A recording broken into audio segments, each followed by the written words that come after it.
What up, everyone? It's your boy Braxton's back again with another episode of something. That's awesome. Yeah, thanks Nailed for watching, and we'll see you next week. Bye. I might transition out, actually. Fuck it.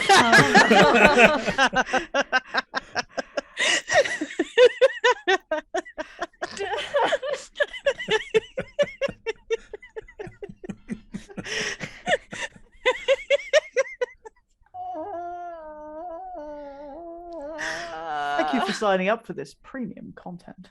I'm so Give us money on Patreon for this. Are we back in? Exclusive Well, content. I didn't pull us out. Okay. Hi, everyone. This is all online. I'm really genuinely. Anyway, so welcome to this episode of I really genuinely anyway. The You Trash Crew plays the Star Trek Iskandar of episode 15. I'm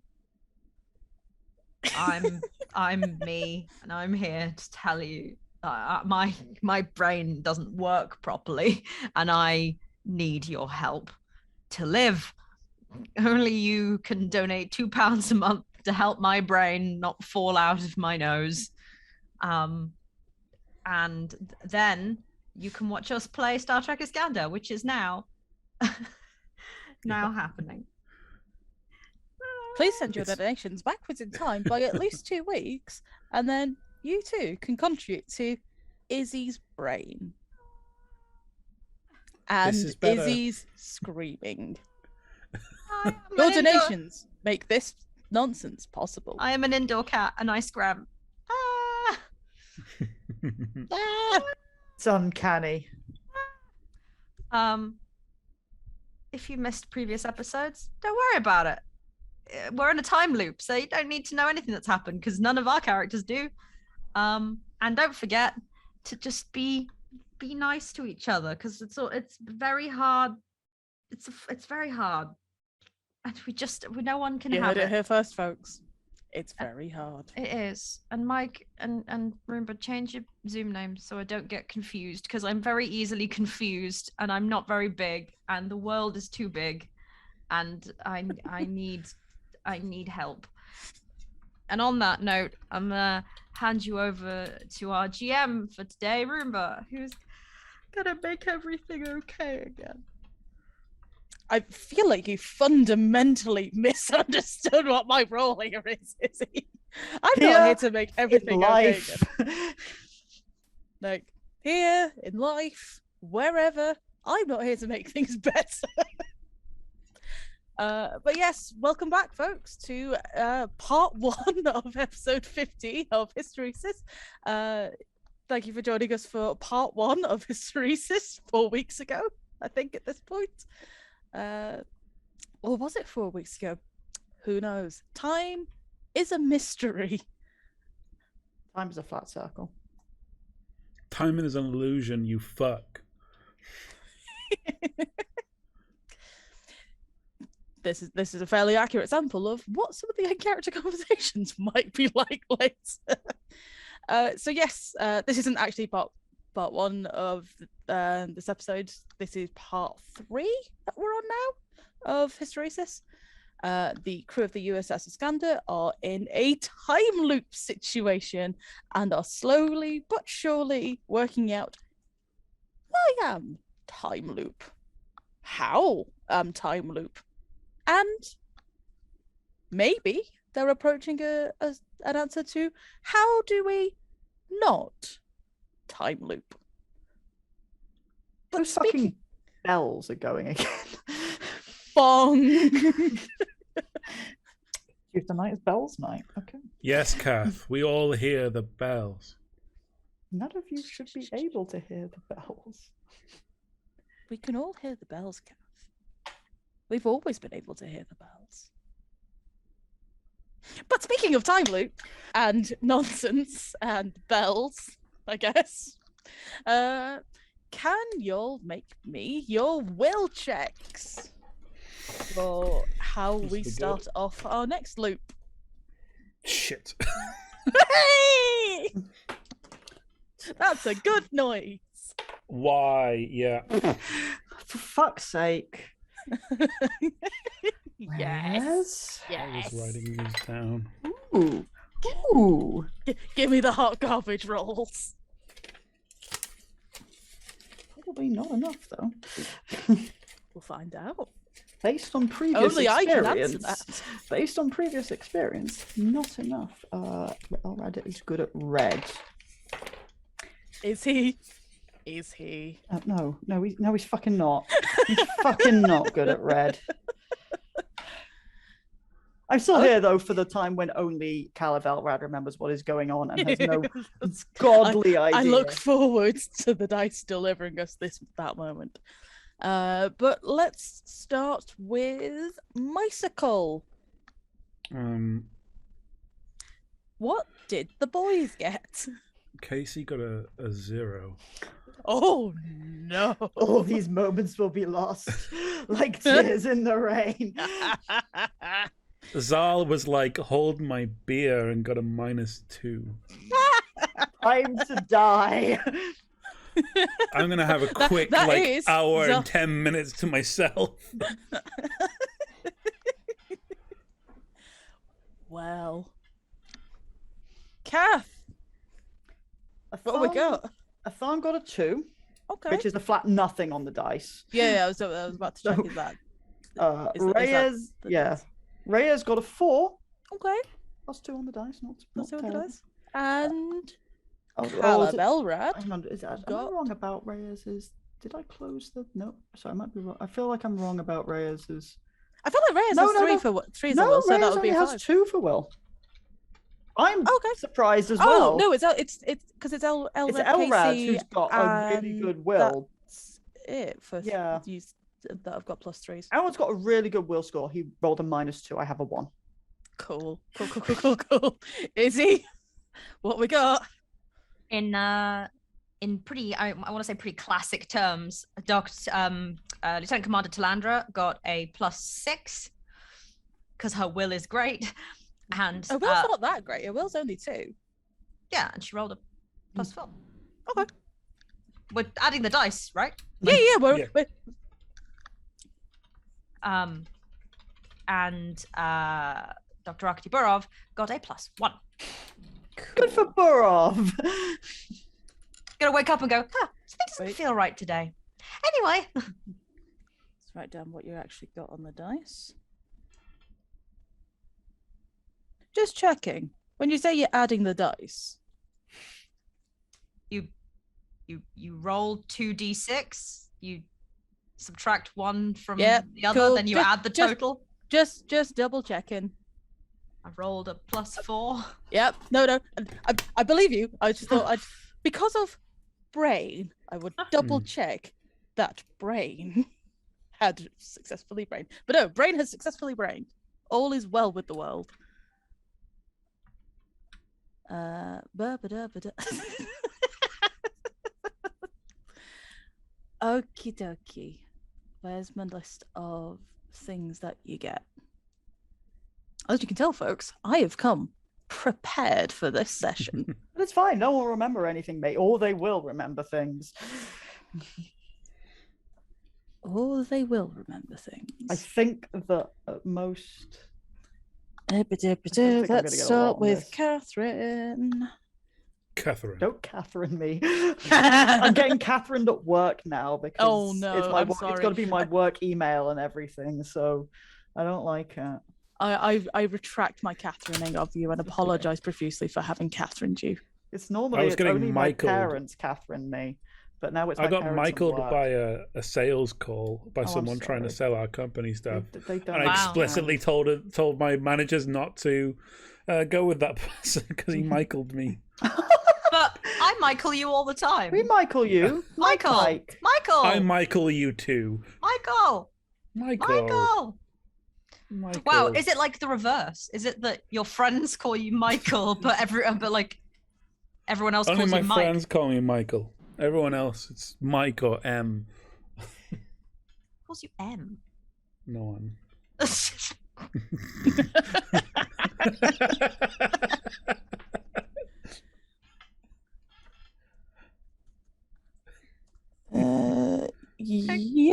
no. Burrow gets this. Do the copy pasting.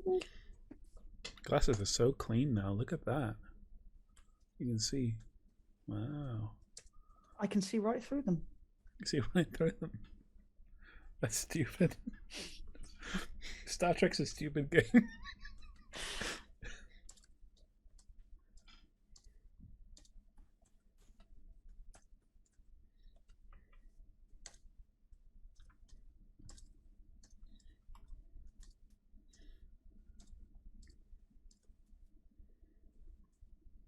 I think the bells have stopped. No, they haven't. Okay.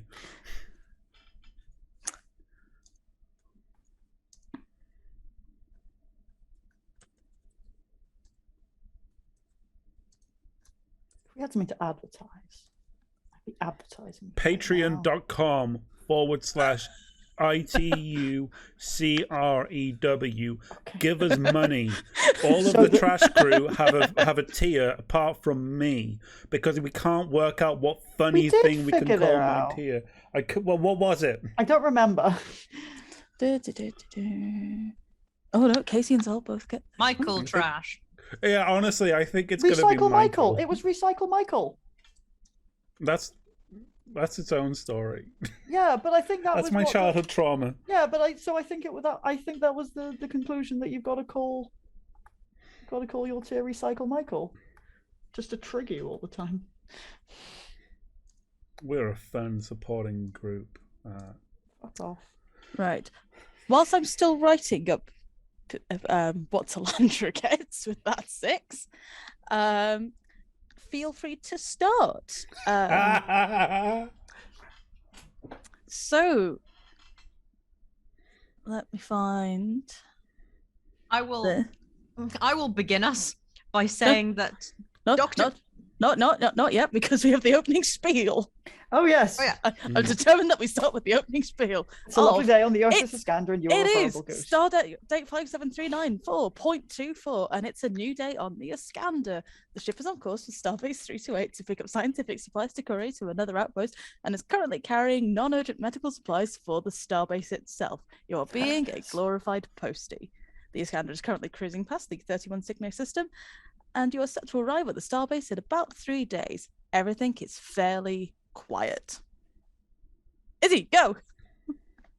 we get Dr. Burov the same morning as they've always had. They wake up, they play some aggressive screaming dubstep, but there are a few tiny moments where it's all the same. They are cleaning their teeth, they pause, they go back to cleaning their teeth, they make a nice cup of tea, they reach for something to pour, and then they pause.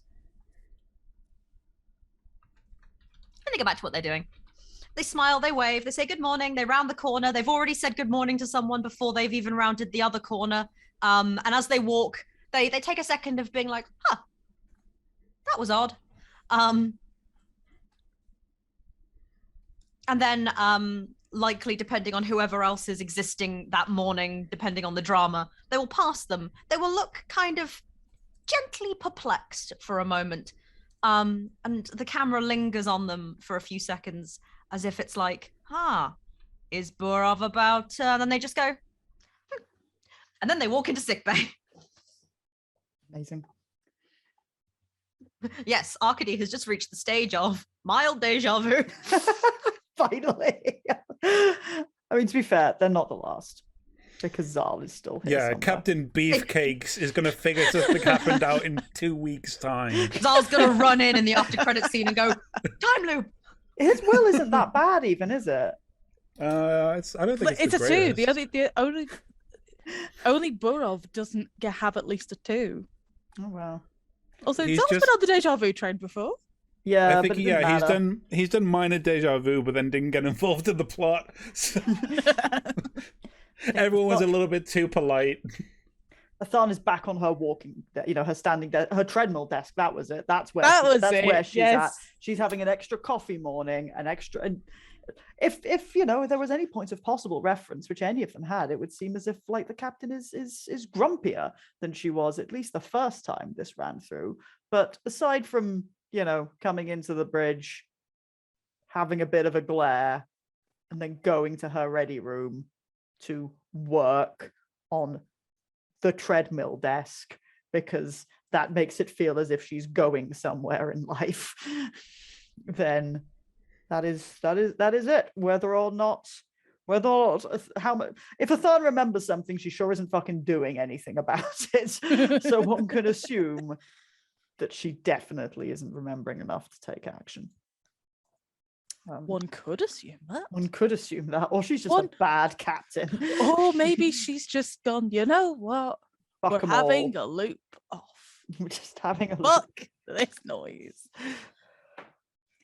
So, everybody sort of proceeds about their morning. As everyone's proceeding about their morning, let's shift from the, the montage of people going about their days, starting off, having breakfast, brushing their teeth again. And let's have a check in with our favourite Vulcan. How's Talandra? Talandra has woken up.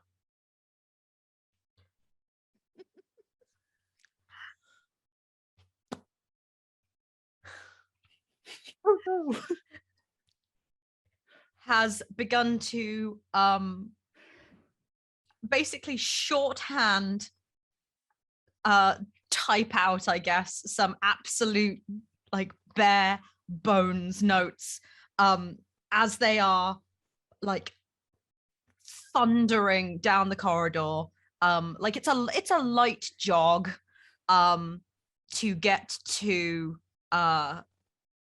the bridge. And it's only, the joke is that she's thundering down towards the bridge.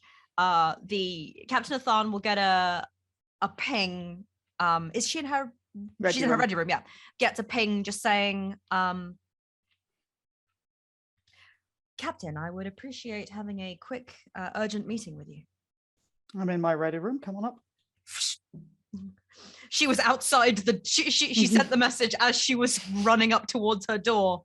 Timed it perfectly. Yeah, and is tapping on her pad as she sweeps into her room. Takes a moment and then sets the pad down very deliberately. Captain. Commander. I'm aware that this is unorthodox. However, there is a very unusual situation unfolding, and I hope you will understand. Go on. We are currently in a time loop, Captain. I'm aware that that would be somewhat difficult to understand, but I assure you that there have been several instances of temporal interference affecting Starfleet vessels throughout various quadrants of space, and that this is not an unprecedented experience. Very well. What is the nature of this time loop? What I love is that Izzy's struggling to remember because it's been weeks. But A++ fizz wrapping. It's true. At least, what is the name of the ship? Because I always forget that. Oh, okay, that is the Krasnikov. The Krasnikov. Shortly, the vessel. The Iskandar is going to interact with a vessel known as the USS Krasnikov, a science vessel very similar to ours, operating in the area. They are experimenting with a new form of near-instant transportation. I have written down some preliminary notes on what I was told by the Krasnikov's chief science officer in a previous loop. Unfortunately, once we have finished interacting with the Krasnikov, some event will occur to their new drive, and both the Krasnikov and the Iskandar will be destroyed. In previous loops, we have been able to engage with the Krasnikov and work on locking down the events in the final few seconds before the destruction. I have made the notes here because Talandra has basically stopped jotting down things about the drive and started jotting down our findings. Like every loop, she's just deleting like the introduction. She's deleting the methodology. She's just going down to like the data and the synopses.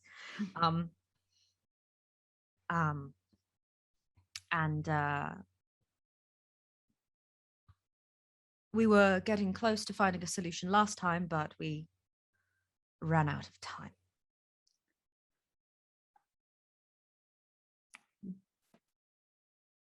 What was the solution? Science. I don't think I was even aware of what they were doing when I was in the session, but Talandra just relays some complex technical specs that Casey came up with. I believe the working theory we had was that essentially they hadn't closed the door on the way out to the next instance, and so there was essentially this loop, A leak. a leak between the 2 points, and so we can't just stop it here. We need to stop it at the point of origin where they didn't close the door, essentially. Basically, Yes. the form of transport is a subspace rift. It's believed that it wasn't. Essentially, Captain, they have created a rift in subspace, and that rift is continuing regardless of what they do.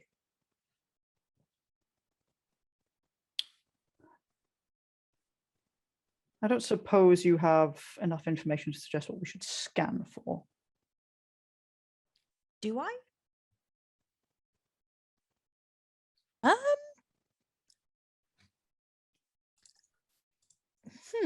Now, what has Talandra actually written down? Has Talandra actually skipped from the methodology to these are our findings and No, it's more she's removed all of the like mission statement stuff. Like she's taken away all the explanatory stuff. It's more, we were doing this to find this. This is what we found. We were doing this to figure out this. This is what we figured out. Okay. Rather than like before, she was trying to write down what she remembered about the workings of the drive. Sure, yeah. Like now she's taken away all of that stuff. In that case, I'm going to make you roll to see if because it's not something you've immediately written down as soon as you woke up. Mm-hmm. I got a +2 on the dice. Okay. What skill is this? How does the system work? Oh, what? Hey, Roomba, get out of my character sheet. Shan't. Savage. I see you lurking. Yeah. Fuck it. I can't decide what it is, but whatever it is, it's not one of the things you have 1 or 0 in. Therefore, you've got at least a 4, and that's going to be enough for you to have a decent idea of what it was you were scanning for last time. Yes, Captain. We were beginning preliminary scans for this the last time. Work with Lieutenant Casey, conduct some scans, and I would like to see some corroborating evidence, Commander. The evidence all exists in my head, Captain. If you can trust my word, that is the best I can do at this moment. Oh, no. Oh, dear. Shit. Well, Talandra dies, so does the evidence. I guess we roll again. As Captain, we have gone backwards in time to restart. I've not been able to carry any physical information. No, I understand. But if this is a rift in space-time, I'm hoping that before we completely waylay our journey, that I can have something. Of course, Captain. Carry on. Is Lieutenant Casey about, or is he? No, he's around. He's on the bridge. Talandra gets a quick message. It's from Elrad asking about breakfast. As he's cut to Elrad sat at the breakfast table, looking a bit awkward. Elrad has been stood up. Elrad has been stood up at breakfast. Swirling his glass of orange juice. Talandra has a moment where like her expression is unchanging, but like the memes are just the writing across her head being like, oh crap, stood up boyfriend. Ah, no, beans, bad Talandra. It's a very polite text. Yeah, it's just a Yeah. but she like pauses and then goes, Lieutenant Casey, I have sent you a number of technical flammery. I can't track no babble at the moment, leave me alone. I would like you to begin a deep scan in these areas for the slightest warp in subspace. The change need not be noticeable, but I am looking for tunneling and tearing evidence. I have reason to believe that there is some experimental warp science occurring, and I am looking for evidence that it is causing damage. This is absolute urgent priority. Yes, Commander. I will treat it as such. Thank you. And she looks at him for like a sign of recognition in what she says, and then sort of has started to realize. She just goes, thank you, Lieutenant. Let me know as soon as you find something, and please keep the captain abreast of your findings. Utilize any bridge crew you need in assistance. Of course. And then she will, I think, go to meet Elrad, because she is aware that there's actually not a lot she can do right now. But as she is walking, she is constantly like, she takes a moment, and every now and then she remembers something and she'll type it on the pad. So like, as she's going, she's like updating her doc, but it's just not a stream of consciousness. Mm-hmm. Okay, we will leave the camera on the bridge. And what's the science boy up to? He's just been handed a pad of science. Sounds like a pretty interesting thought experiment that there might be tearing in a trans-warp manner. I'll do those scans. I'm going to drill down a little bit more into what Talandra's given you first. Has Talandra just given Casey I want you to scan for this, or has Talandra handed Casey basically the whole pad of, here's a load of stuff, here's basically the things I remember, without saying as much? So what she has done is she has basically bullet pointed, this is the kind of energy I'm looking for. All right. These are the effects I'm looking for. This is this. But then because she knows how Casey's brain works, she's basically put, here is the very rough notes and brain dump section in case he wants to know like the context of why she's asking, because it's sometimes easier for him to know why something rather than just the bullet points. But like she hasn't just given him her stream of consciousness thoughts. Sure, sort this out. I mean, her stream of consciousness thoughts are still pretty good, but like... Sure. Yeah. Okay. In that case, make us a science roll to start off. Oh, no. Oh, no. How's that greatest mind of our generation doing? Oh, well, so he would be sitting on a 2 for this. Okay. Not great, not terrible. Yeah, like a 2 is fine. You can boost it if you want. I'm happy with a 2. I don't need to show off. This loop, anyway. This loop is my chill loop. Is it? Is it though? Cool. So with a 2, what Talandra has asked you to scan for looks fairly, reasonable. Looking for, fluctuations in subspace, changes in microgravity, anything that might possibly indicate microfractures in space-time in the local area, where the local area is defined as the star system, because space be big, yo. The notes section at the bottom, though, and the context, where has this come from? What? The context does not help. The context arguably does the opposite of help, because now you're kind of going, the fuck is this? What? It's not what Talandra's written doesn't make sense. It's just, when you say you're providing context for something and what you say just evokes additional questions. It's that.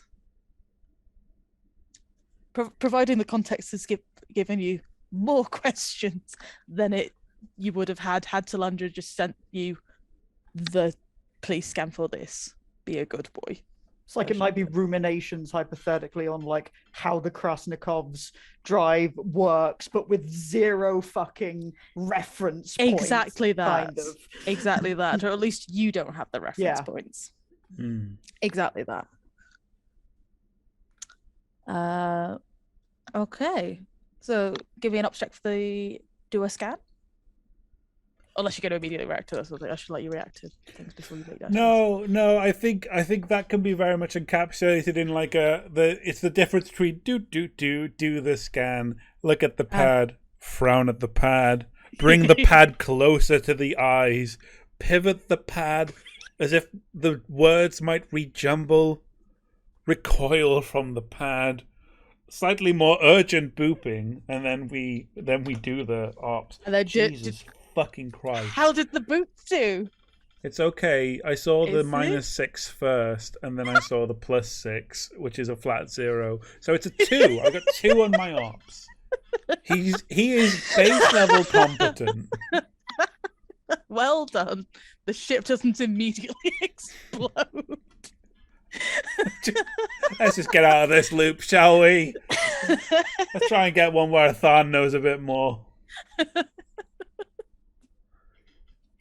Okay. So on a 2, you do the scan and you pick up firstly, there is another ship in the area. Cool. It's a Starfleet vessel, it's an Intrepid class, very similar to the Iskandar. And you find that there are maybe some changes to space-time in the area. It's very faint.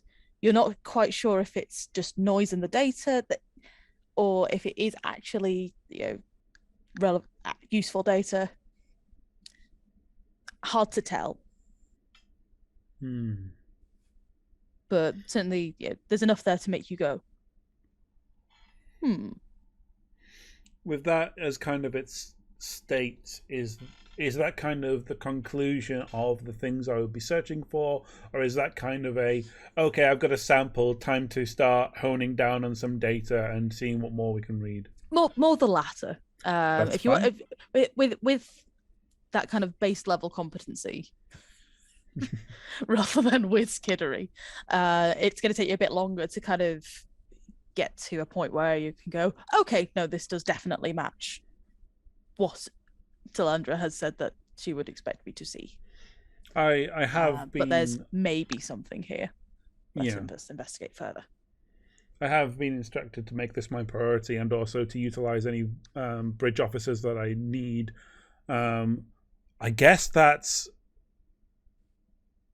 Who the fuck would be the bridge officer? Kowalski? Kowalski for ops. You can put Kowalski into this. I think that's it. I think that's like the end of scene to kind of get the cool down to the next time I can roll is Casey going, Kowalski, I wouldn't mind a second opinion on some of this. Oh, yes, of course, Casey. And he'll bounce on over. Two sweet boys look at a pad. One is a happy boy. Friendly. Yes! One's a happy boy. The other is a sad boy. The Twink and the Himbo are getting to work. Twink and Himbo, they fight crime. No, Okay. they don't. They look at data. So we leave the science twink and the chirpy himbo. Because we do need to differentiate our himbos here. You know, we do have a sad himbo on board the Iskandar. So the science twink and the chirpy himbo get to work. Meanwhile, back with our Vulcan. Well, at breakfast.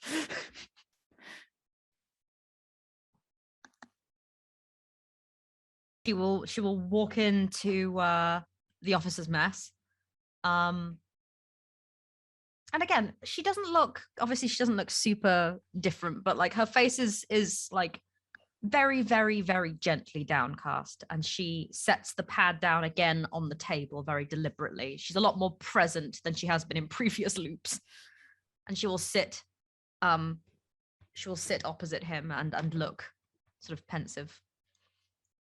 I apologize if you had work to attend to, Commander. I had not intended to distract you.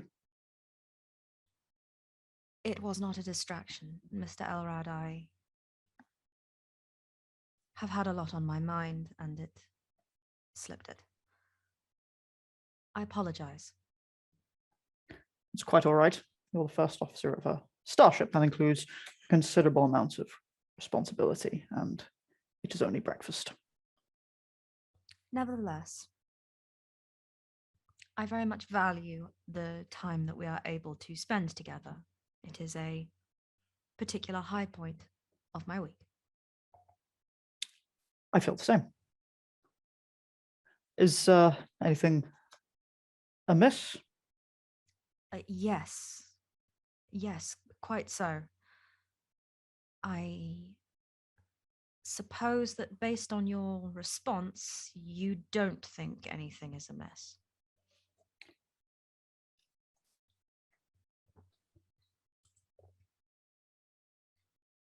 I don't really have a frame of reference. Do you feel a sense of discomfort? Something akin to feeling like we have been here before?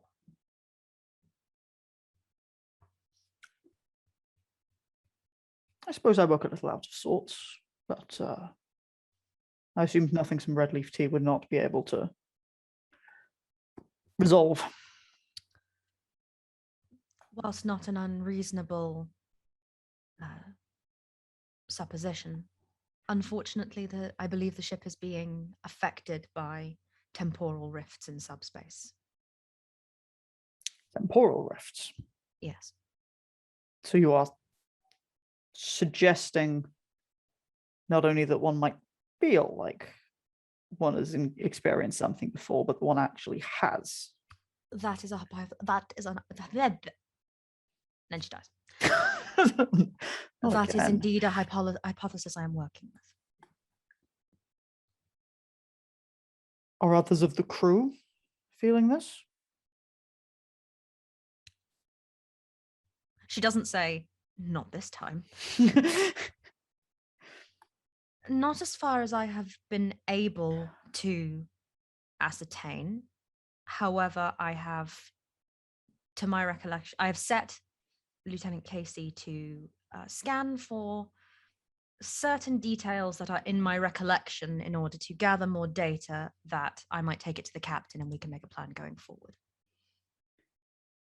No, I don't wish to question your senses on this. However, is it at all possible that, considering the telepathic capabilities of your people, that what you are sensing is not strictly a time repeating itself, but maybe impressions and feelings based off those around you? That is indeed something I had considered. However, certain details in my memory are things that are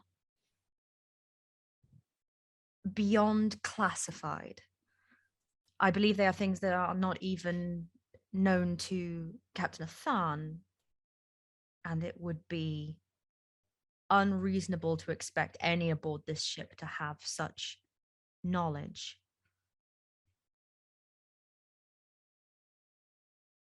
Then again, I have never been a particularly sensitive telepath, unlike certain members of my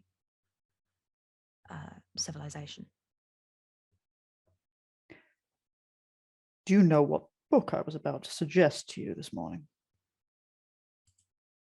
Don't make me rapidly go to the Vulcan, the book club document. Where are you? It's open. I can see you're in it. Yes. Sign of the Burned Hand. Well, that actually does not discount the possibility of telepathy, but that is curious, Commander.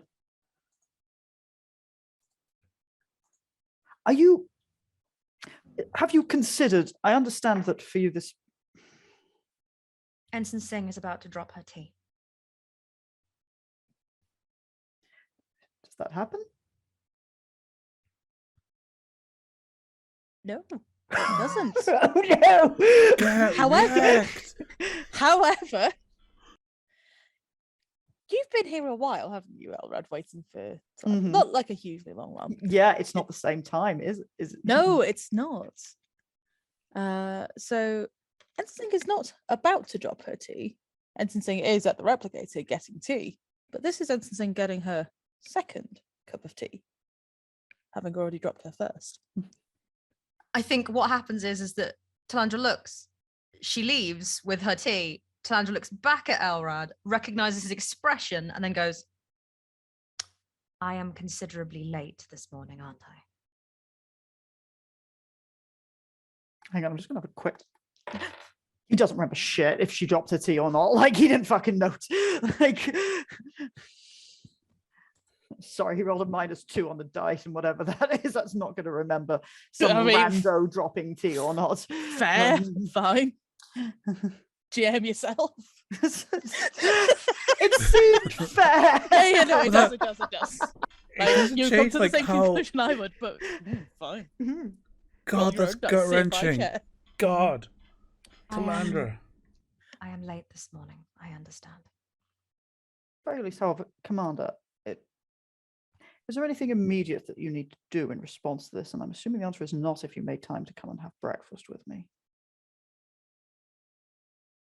I was not.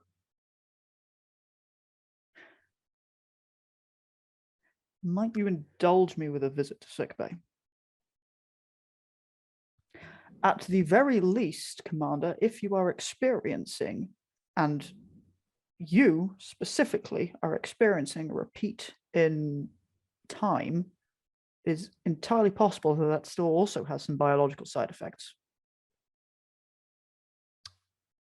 As it happens, since no other member of senior staff have reported similar recollections, it would not be unreasonable to at least rule out a physical abnormality. I simply want to be sure that everything is all right. It is an important box to tick. Even the absence of anything different is more knowledge. She stands up and goes to sick bay with Elrod. Yeah, he's going to sick bay. Finally, we're getting into the... Is my girlfriend crazy? This is what happens when Talandra rolls better than everyone else. Repeatedly. Yep. So, down to sick bay you go. Hello. Is it time to have a stroke? It's fine. I have an entire bag of popcorn.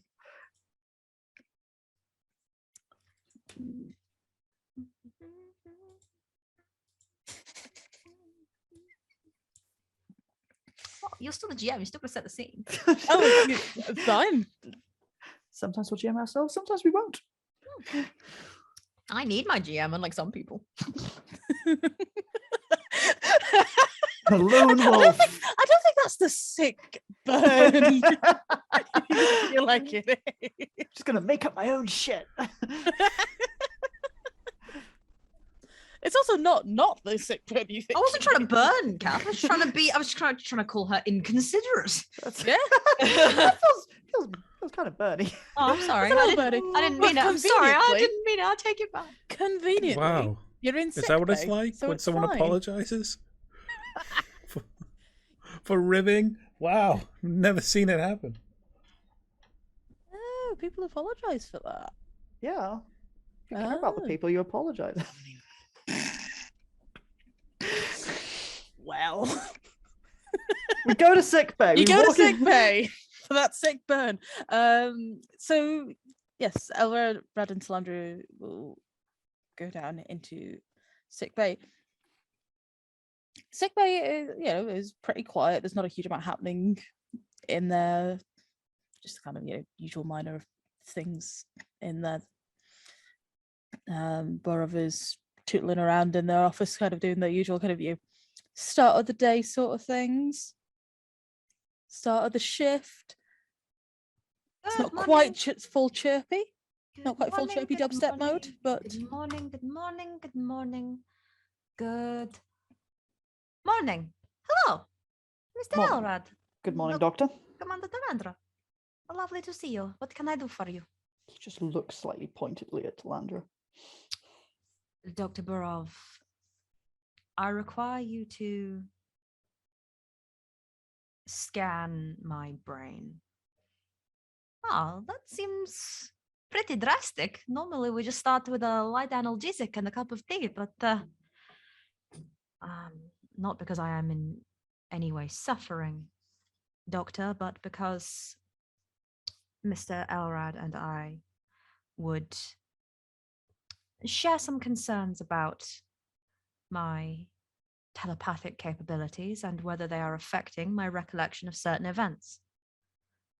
Oh. But surely Vulcans are touch telepaths, and so therefore if you don't remember having literally mind melded with someone, I mean, I will look, but I understand that these things work slightly differently to, say, betazoids. Whilst that is true, Doctor, I have a particular relationship with my people's telepathy that means that it is unlikely that it should be affecting me at all. Therefore, if my memories are inconsistent owing to my physical telepathy, it is deeply concerning and should be handled as soon as possible. No, I understand. Why don't you pop yourself up here and we'll take a look. I'll do the full scan for you and everything. It's been a while since I got to use the scanner. Commander, would you wish for me to wait, or shall I leave you to speak with the doctor? I would prefer it if you would wait, Mr. Elrad. Very well. And Borov pulls down the arc to over her head. And then whilst it's booping and doing its thing, they will step away and go, Mr. Elrad, do you personally have concerns about the commander's mental state? The commander believes that she is reliving events. Like the captain? The captain is reliving events? Well, the captain has many lives. Oh, no, she believes that there is some sort of repeat of the day or the time periods that is occurring, a time loop. Time loop? I believe she's had a conversation with the captain and Lieutenant Casey. However, I was concerned that whilst whatever she's aware of may seem very real, there could be multiple possible explanations. And also, even if this is still the case, it does not exclude the possibility that there still might be some effects to her biology, effects to her mind, which could be detected and possibly causing injury. Perhaps it's still well, it would be a first for me if that is the case. But also Have you experienced a time loop before, Doctor? No, I mean a first for Vulcan to explore Dutch telepaths to experience some sort of time loop as a form of reaction to etc. etc. That is reasonable. However, no matter what is happening, unless she's completely hallucinating, something very strange is going on. Oh, completely. As it happens, I'm not experiencing a time loop, but you know, how would you know? Quite. Well, thank you for letting me know. I will hold your thoughts in confidence. But if you ever have any more concerns, you can feel free to bring them to me. I will. Right. Do I find anything in Talandra's brain? That would be a big twist if this episode is just all in Talandra's brain. It's like the episode Spock's brain, but with Talandra, and that was a weird fucking episode. And no one's stolen her brain. It's No, just her brain is weird. Her brain's on the run. Not in this episode, but Oh. shut up. You're ruining the plot for my next episode. No, you can't have my brain. Leave my Can't brain have alone. Spock's brain. That's such a weird. I episode. really want to, now that you've said this, I really want to do like a rewrite of Spock's brain to try and make it not shit. It's a One of terrible the worst episode. fucking original series. It's so bad. However, we haven't got Spock's brain, we've got Talandra's brain. Talandra's brain. So roll me a medical check to steal Talandra's brain. Don't tell them that's what I'm doing. Sorry, I should have 5. kept that at the PM. 5. +5. You want to steal that brain? You can steal that brain. No, but I you don't. don't want to steal that brain. Don't want So to. I like her no. brain. fine. No brain theft. Be like that. Everything's fine. Oh, Like, well, but brain seems to be functioning pretty normally. Stress centers are maybe a little more active than is standard for Talandra, but like, there's nothing wrong. Perfectly normal, ever so slightly stressed Vulcan brain. Would go well with your collection. Adina, I've got another one. I'll get the jar. Well, good news, Commander, Mr. Elrond. I think that by the looks of it, your brain is functioning perfectly, Commander. Perhaps your stress is a little high. I might suggest some leave, but I know that you'll never take my word for that. But aside from that, brain function and patterns entirely as expected. A perfect example of Vulcan telepathy in action. Thank you, Doctor. And then she will look at Elrod with a kind of, It'd been so many things. Very well. Interpret as you see fit. Very well. Glad to hear that you're in good health. thank you. We shall therefore, I believe, go to the bridge. You are welcome to come with me. I'm not sure what assistance I can render in this matter. It may be good to have someone else to corroborate the fact that I am not losing my grip on reality. Very well. Go to the bridge. Yeah, you walk back Bye. to the bridge. Bye, Commander. Goodbye, Mr. Elrod. Have a good day. Time loops. Oh, what a thing. Bye forever from this episode, Dr. Burov. You say that, I guarantee that now you said that next loop, Burov critically succeeds and everyone else is just in the bin. Andrew's brain. Adina, time loops. Time loops. Time loops. Meanwhile, whilst Talandra's getting a brain taken out and put back in, we have Science Twink and Chirpy Himbo on the bridge. Yeah, let's see if we can get back up to speed with this whole time loop situation. Yeah. So give me another ops roll. Ooh. I dropped the dice. No! Which one did you drop? The positive or the negative? Oh, the positive. Ah, well, only negatives for you. Well, practically. Oh dear. So if I leave this alone, I'm on a -2. Oh dear. But Is that on a -2 with you adding your ops score on? Yeah, I'm dealing with these oh shenanigans. No. Well, it's not a critical failure. It's not a critical fail. Not that those are a thing in Fate, but you know. It is It's not by bad. Yeah, we're gonna need to. I'm the greatest mind of my generation. You're gonna need to be a smart boy at this. And I've got my dearest friend and closest confidant, who I've definitely spoken to in the past. What's his first name then? I don't know. Greg? Sean? Greg, come on. I don't know. That's funny. That's not a bad name. Doesn't sound right though, does it? I just went on the spreadsheet and he doesn't have a first name listed. No, he doesn't. We should. I we didn't really give need him to a define first a name. first name for him. Koala Kowalski. No. Moving quickly on. We'll name him later. I re-roll and I get a 3. Cool. So you and your bestest buddy in the whole wide ship, whose name you definitely know, and his name is definitely not Koala. Koala Kowalski. Everyone wants to say it out loud, and you have my permission to do so. You will enjoy it. You're not close enough friends with him to call him Koala Kowalski. I'm not koala to you, mate.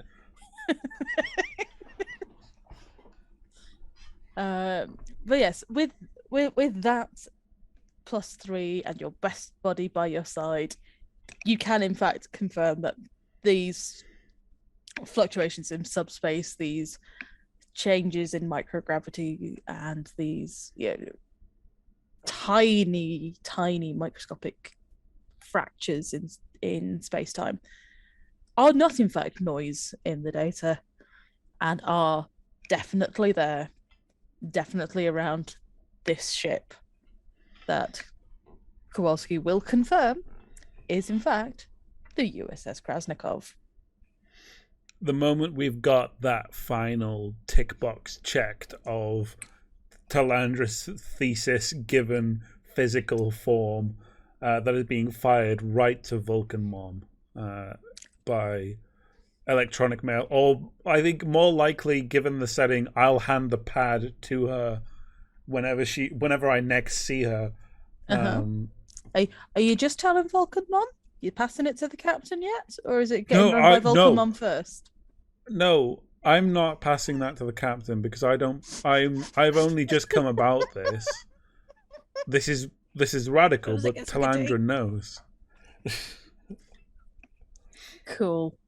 If I would need to have been utterly convinced that by acting quickly I could get the captain on side in order to tell the captain anything over Talandra's head. That's true, but you might. I would have needed to have remembered dying with the captain's hand on my shoulder comfortingly, and then wanting to sprint full body into her ready room, wanting that same level of comfort. No, I got binned. I got. You got destroyed. binned. So you got destroyed. And I don't remember anything, but I remember that. I remember. Yeah, no, you remember a vague sense of binning from the captain, but you don't really remember much else. Regardless of what Talandra remembers, she remembers wake up, go to the captain first. Nobody else may speak to the captain until you have spoken to the captain. If Do you not see let Casey the on boy his way, get there you first. shove him to the ground. You slam dunk him through the floor. No! Cram him in a Jeffries tube. Yeah, I'm going to hand that to Talandra when she next inevitably hits the bridge. Yeah. So fairly shortly after you and Buddy Kowalski work this out, Talandra will come onto the bridge, bringing with her Calavalrad. Commander, I've been able to verify everything that you asked me to, up to and including the damage to the space-time continuum and the fact that it sends us around the. I nearly said Kowalski. No, the Krasnikov. Krasnikov. Krasnikov. Have a notebook. I do. I drew a man on it. Krasnikov. My notes the are. ship. That's the ship. Shield array down, power infractions, and then I drew a map. To do with anything to do with this plot. Where are those notes from? Wow. Minor will damage. Like, I also have this in my notes. It just... Looks like I tried to defibrillate you. Would you like an apology for that? I can't remember what that's from. I'm pretty sure it's from Trek. That's got to be Dr. Sealing. I think it might. I think it's Dr. Sealing. Okay, so Casey is presenting Mum with Present pad to Mum. Doesn't look like he wants his approval, but looks like it'll be nice to have it. Talandra takes it in. Is it the information she expects to see? Oh, I can't answer that. I can. I can answer that. Me, Yes, pick me. And yes, that is pretty much what you were expecting to see. Thank you, Lieutenant. Continue to scan for anything similar and stand by for further instructions. Yes, Commander. Give Kowalski like a little thumbs up. In that way a boy does when he's never given a thumbs up in his life. Kowalski gives a wholehearted, cheerful double thumbs up back at a... Oh, no, it's awful. He sees the double and it impresses him and he does it. Like it's Elrad watches him for like a moment, like, what the fuck is going on with these humans? He goes. Kowalski will just sort of smile to himself and go back to his post at his ops desk. Elrad goes, Talandra thinks you're one of the smartest humans there is. Explain. I glance at Elrad's stern gaze shrink into my bones and then go back to work, standing at a console, waiting for the inevitable. His inevitable demise. Talandra will talk to will turn to Kowalski and say, perform a whatever mid-range is. I've completely forgotten. A mid-range scan for the USS Krasnikov. Inform me as soon as they are within communication range. Aye, Commander. And he goes about doing his scans. Mr. Elrad, if you would. Then she returns to the captain. And Kath, Elrad doesn't have to speak. He's just there in case. I mean, also, to be fair, Sock puppet. I actually, we've had this conversation several times, and having not been put off by Casey, and now that, like, Talandra's like, here, I thought there'd be things. I found some scans, and it's the ship that I said it was. I think. Yeah, no, I'm entirely happy for you to kind of go, yes, this conversation happens as before. Mm-hmm. You can, in fact, skip the thing if you feel like there's no change. Yeah, I see no reason why Athan is going to do anything, because at the very least, goddamn pen. How far away are we from the Krasnikov and being able to communicate with the Krasnikov? Probably about 20 minutes. Okay. From being able to be within communication range. 20 minutes. Okay. Right, and I think probably towards the end, a thumb will say, do you have any idea? Wait, that was a bit too Elrad voice. Do you have any idea what we could possibly do about this, Commander?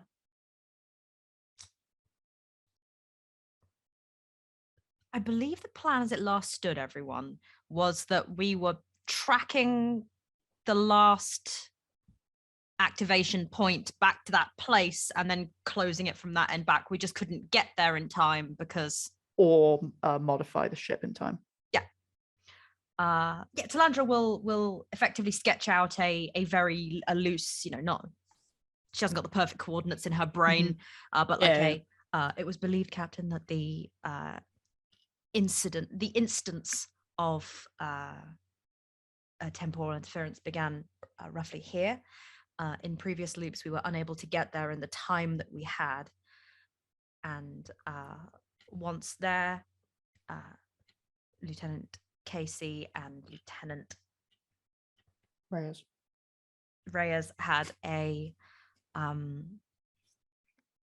had designs on how best to close the temporal rift and stop the ship from looping back on itself, the strain. But initially, however, you were able to prevent the Krasnikov from performing their most recent experiment. I'm going to speak with the Krasnikov when we're in range. I think that will, whatever they have to say is going to help further illuminate this situation. In the meantime, if you could, this is still just something somewhat peculiar. We're not yet at all hands on deck, Commander, but if you could liaise with Lieutenant Casey and speak with Lieutenant Reyes to postulate what needs to be done. Yes, Captain, of course. So that when it comes to speaking with the Krasnikov, we have maybe a proposal. Immediately, Captain. And off she pops. Yeah. Okay. Off she pops, and probably with a stride and with a confidence that she hasn't had for a few loops. And we'll say, Lieutenant Casey, Lieutenant Reyes, to my ready room, please. Does she have an office? I don't know. I think an office. Office, to my office, please. So Reyes has been a fucking hellscape down in engineering. Oh my God. Morning. Yes. Tell me more.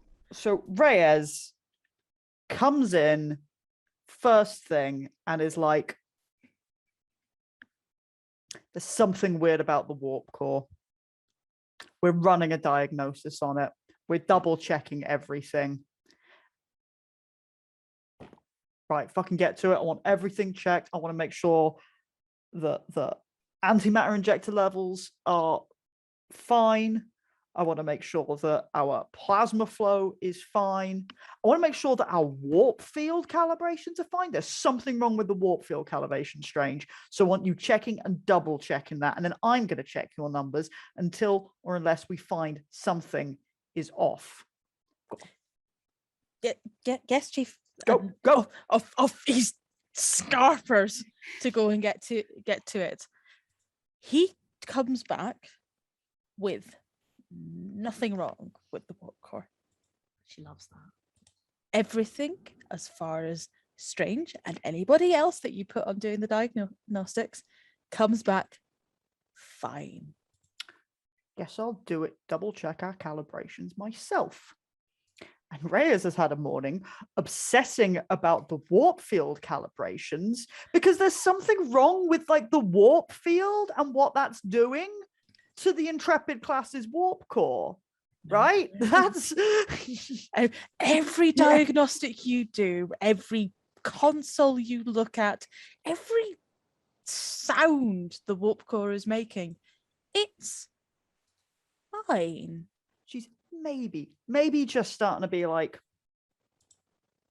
okay, maybe it is actually fine after she's had a morning of tormenting her engineers, like having taken her deja vu and completely misapplied it. She's starting to finally. I look forward to then whatever the equivalent of ungaslighting is. I look forward to taking her and going, it's okay, it's not you, it's not you. So as the tension kind of reaches a bit of a peak amongst the rest of the engineers, and Reyes is just about getting to the point of maybe it is fine. Maybe there's not something wrong with the warp core. In comes Commander Talandra. Oh, no, Talandra summons her. Oh yes, no, sorry, you're Yeah. right. Talandra. I imagine all the engineers that hear the summons are just oh, like, thank God.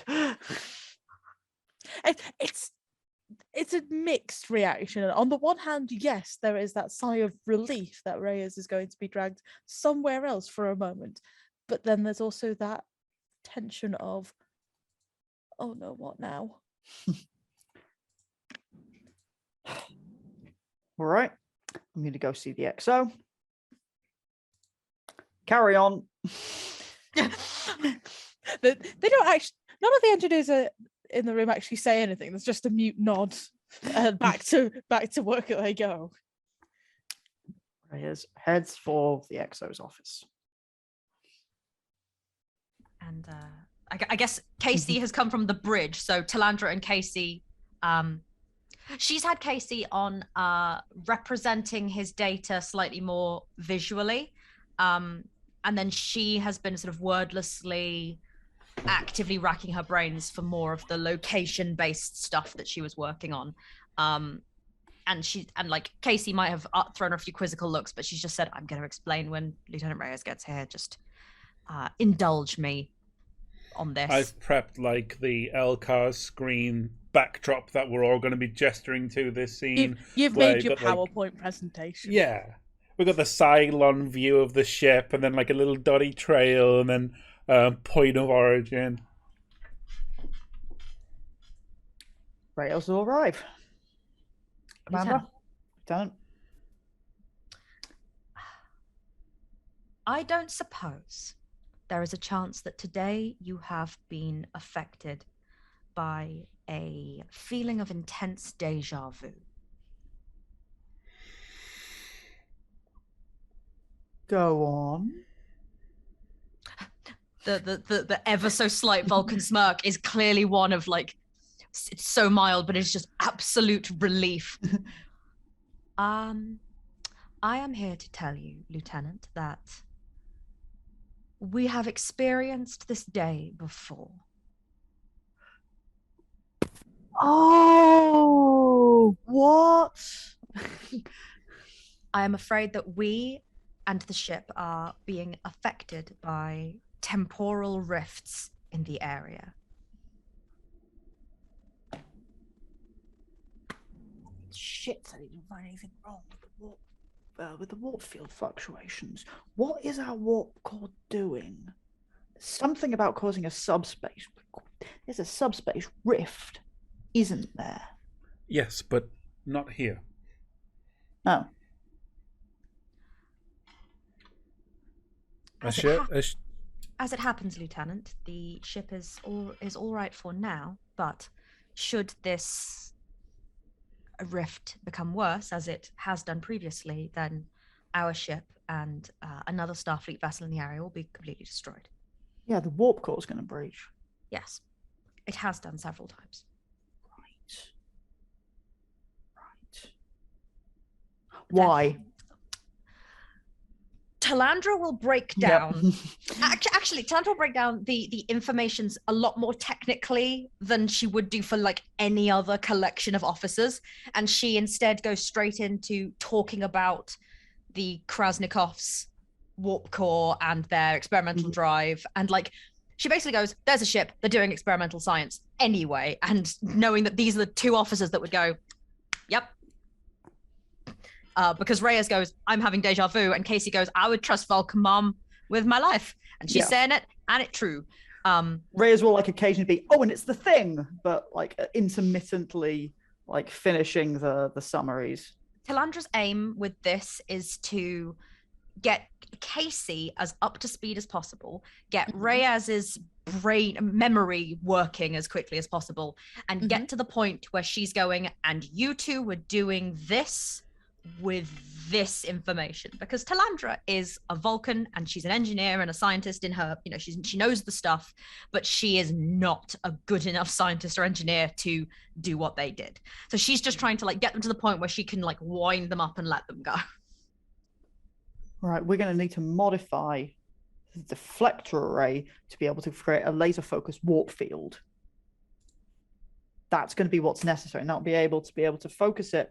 And you could create a singularity with that, but we're going to need to find the actual singularity, and then we're going to need to be able to reverse it, which will probably be a question of manipulating it and then closing it in the same way as we would if we collapsed a warp field when we were moving through subspace. It'll take a bit of modification. That, unless, of course, the crew of the Krasnikov know anything. Do the crew of the Krasnikov know anything more than that, Commander? They will be able to be up to speed with you very quickly once you relay this plan to them. Presumably, if they're on their end, then they can do their egress process. We just have to duplicate the egress process without making it worse. And this is what's been happening. The Krasnikov blows up. We restart the day. How many times? I have lost track. Ref. Yes.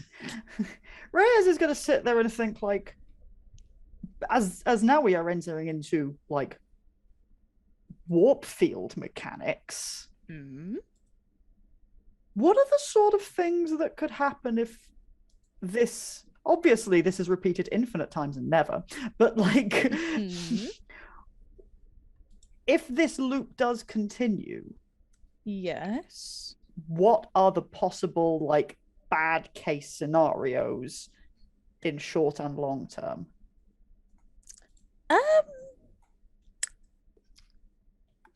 I'm actually surprised Talandra hasn't had some psychic damage from how many times her brain has actively had to catch up with all this.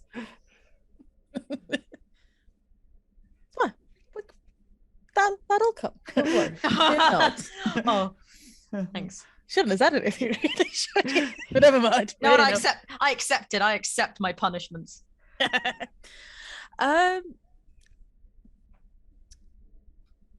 Difficult to say what is short and long term, really, in this kind of situation. Yeah, like, So is it I'm not really- I going to suppose the separate it by question short is- and long term. Oop. I'm going to separate it by what happens to you, what happens to the Krasnikov, and what happens to the immediate space I can't around hear you. any of you right now. But I You're can not see. moving. You've frozen. Oh, Oh. there we go. There it There we is. go. That was weird Hey! as shit. As I So that's realized. one of the potential effects. Okay. That was really weird because you all froze, but then I was like looking around, and then I noticed on the stream that you were moving, and it was still getting my feed. So like.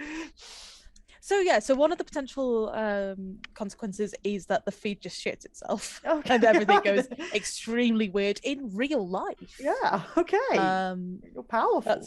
That's one of the potential effects of this time loop. If it keeps going and going and going, the internet just kind of panics. Oh.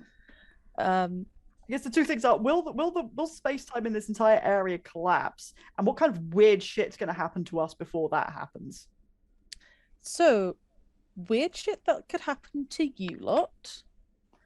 One option is that you won't necessarily notice a weird shit happening to you because you will, as far as you're concerned, just be trapped in this forever. Just endlessly repeating the day. What that might do for your mental state, if you remember things, not really. I'm fine. The doctor said I'm fine. I've got a note. The doctor said you're fine this time. I've got a note. Groundhog won't Day have to note always, next never time. ends with them eventually doing the loops of weird shit. So, like, the mental consequences, that would be for a ship's counselor to address if you had one. That's not a me problem. That's not a you problem. People, nah. Mm-hmm. So you might just endlessly relive this day. You might start getting weird temporal shit happening more immediately on the ship. With time dilation between, say, one end of the ship and the other. With some parts of the ship, aging faster than the other.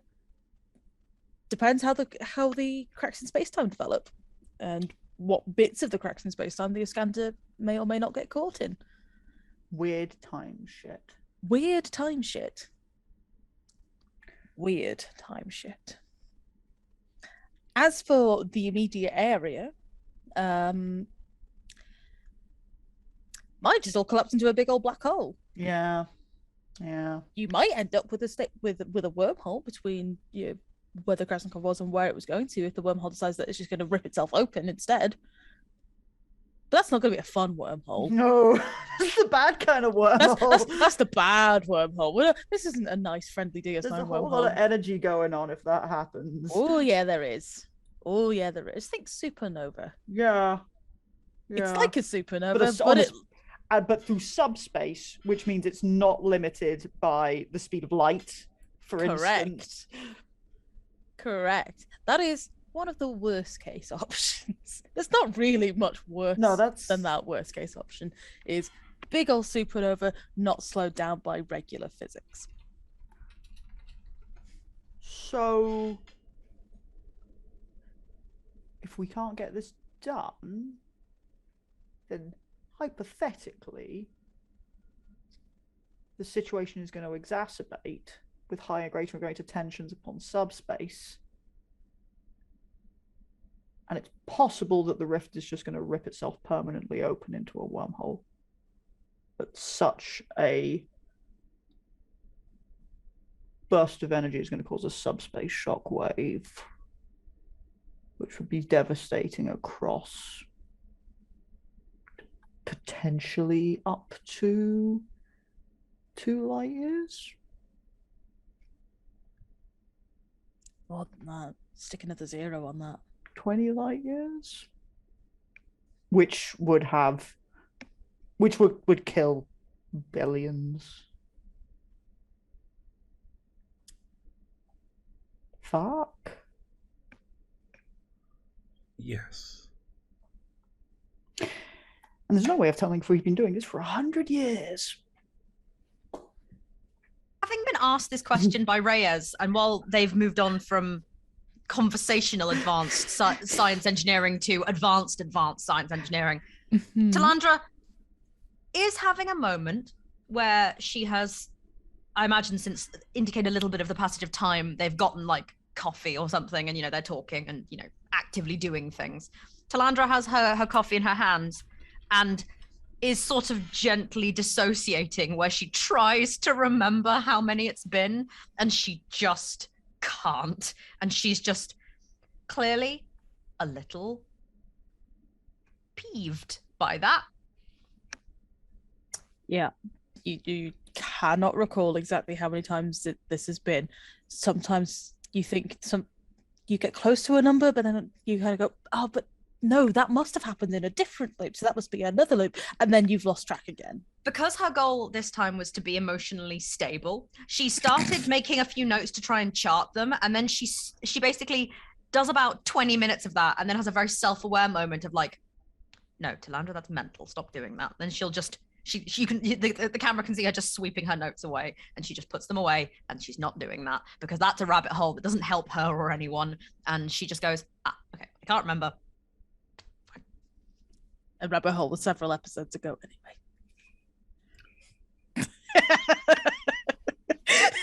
Sorry.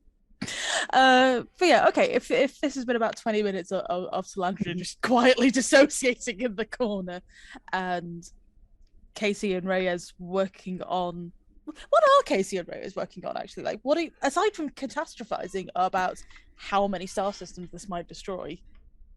It'll probably be very practical modifications necessary to the deflector array, and for calculating how the fuck we could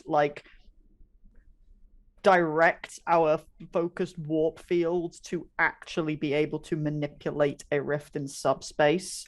But that Reyes is going to be like, that sounds like a thing that, whilst I'm also good at it, Casey can work on that. And Reyes is going to also quietly start to take some notes on something else, which is a means of creating a data package to be communicated via subspace to try to create if it could be transmitted via subspace into the rift to operate as a dead drop. Oh, I like that. I think the moment Reyes theorizes that, Talandra sort of that's the moment Talandra goes and like gets back into helping as best she can, because she's aware that she's got a lot of the brain stuff, and like she wishes an external brain dump. She wishes to assist. She's like, please, that would be very helpful. My poor brain, help. The doctor says I'm fine. I have a note. But Raz will be like, well, but that's for preparing for failure. But this could still be hours of work to hypothesize, to make sure, even just aside from the physical alterations to be made to the deflector array, presumably the Krasnikov is presumably will have been designed to be able to create, and then should have been able to close these subspace rifts. We're not. So on the one hand, the loop might be able to be to our benefit if we require hours upon hours upon hours of calculating to be able to figure out exactly the warp field calibrations we're going to need. So we might need to have this conversation and this theorizing several times over. Because I don't know how long it's going to take, and that's even if we physically do everything correctly. So, dead drop for us.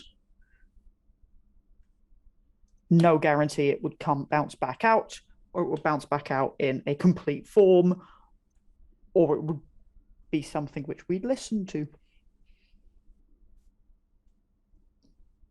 But I guess we talk to the Krasnikov first. So yeah, that's Reyes's plan B. unless I've got our timing completely wrong, I imagine that our timing is interrupted by the captain being like, gang, I'd love an update, since the last thing I heard is that we're all gonna die, and then you fucked off. And then you fucked off for about this sounds like it's been about 20 minutes, half an hour. Yeah. Of this. I mean, Athan is first going to want to talk to the Krasnikov, because if they go, I have no idea what the fuck you're talking about, she needs to loop back around. But they haven't previously. So about 20 minutes into the nerds being in Talandra's office, and you're one of the nerds, Talandra. Accept this. Nerd. I never said I bridged the gap. I never said that you were pure nerds. Only Casey is nerd. Talandra is prep nerd. Reyes is jock nerd. Yeah, that's fair. You are still, however, nerds. Just not as much of a nerd as nerd. We should get Strange in. He's emo nerd. He is emo nerd. Strange is 100% emo nerd. Poor Mike. Damn it, Mike. So yes, nerd, jock nerd, and prep nerd are in the office. They've been in there for about 20 minutes. Mm-hmm. And then Kowalski pipes up and says, Captain, USS Krasnikov is within hailing range. Could you help them and put it through to my ready room, please? Yes, of course, Captain.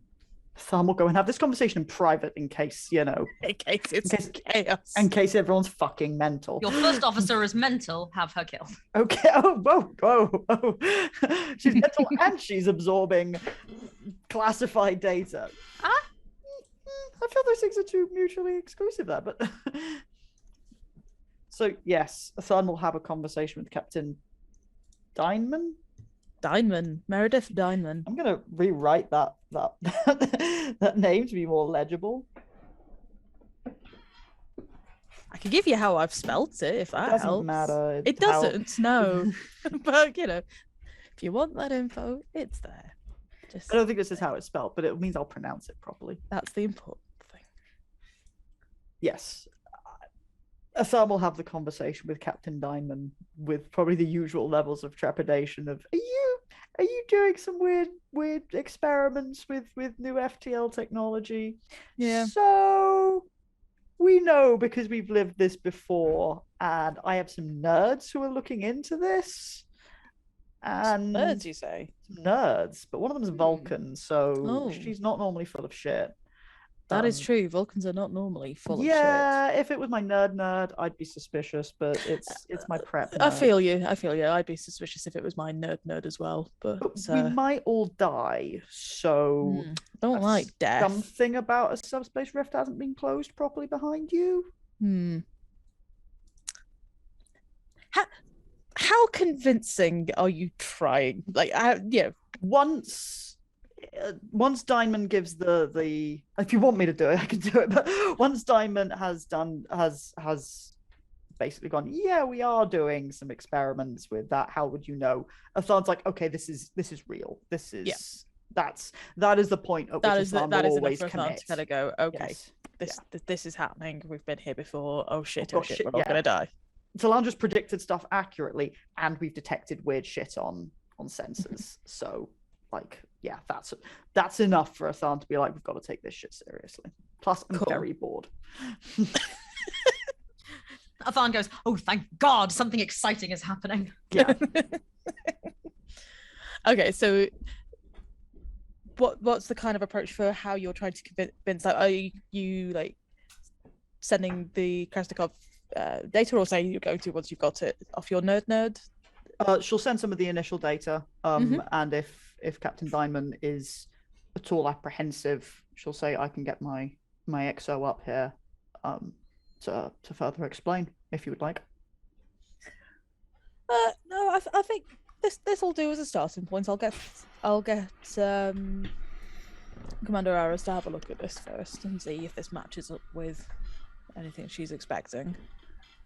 Very well. Certainly, the information you have is awfully accurate, let's say. Yes, Captain. I'm both relieved and somewhat horrified to hear you say that. You and me both, Captain. But my EXO and my senior staff are all ready. I've encouraged them to work on hypotheses before we had this point of confirmation. And I'll be happy for my staff to beam aboard, if that's all right, and speak in person. Yes, of course, by all means. I'll send them over, and maybe you can have a conversation with them, as this is neither my field of expertise, nor do I have any personal experience of this situation myself. Fair enough. I will let our transport chief know to expect you. Very good, Captain. Thank you for listening to me. Oh, and thank you for the warning, I suppose. We'll see. Good luck. Adieu. And yeah, Athan will contact her nerds and say that, yeah, I have spoken with Captain Diamond of the Krasnikov, and she's confirming that the information that you had regarding their classified experiments is accurate, Commander. I expect if you and the lieutenants would like to beam aboard to consult with their staff on our next move. Yes, Captain. What will be our protocols going forward? Come up with a plan. Tell me the plan. And we'll try to resolve this. Yes, But Captain. obviously, all cooperation with Captain Diamond and her crew, as they will have more understanding of the technology in play than any of us. Understood, Captain. And she'll turn to the others and say, are you prepared to beam aboard the Krasnikov with our findings? I mean, it sounds slightly horrified because I think I've died in there, but all right. Oh, I also believe that you both had very life-affirming experiences. Talandra means to sound comforting, but just She It doesn't. sounds like another term for Yeah, death. No matter how comforting Talandra tries to sound in this, Oh, it no. sounds the opposite of comforting. no. I'm saying Talandra means for that to sound comforting. I know it isn't. yeah. Oh yeah, this is I'm just one of those reinforcing how beautiful- not comforting that sounds. Right, let's fucking go. Yeah, we're at this stage again. You Yeah. are. Yeah. I'd say that if conversations are, but conversations can be skipped if you give me the pitch. I will not force you to role play your way through every single bit of the loop. So consider.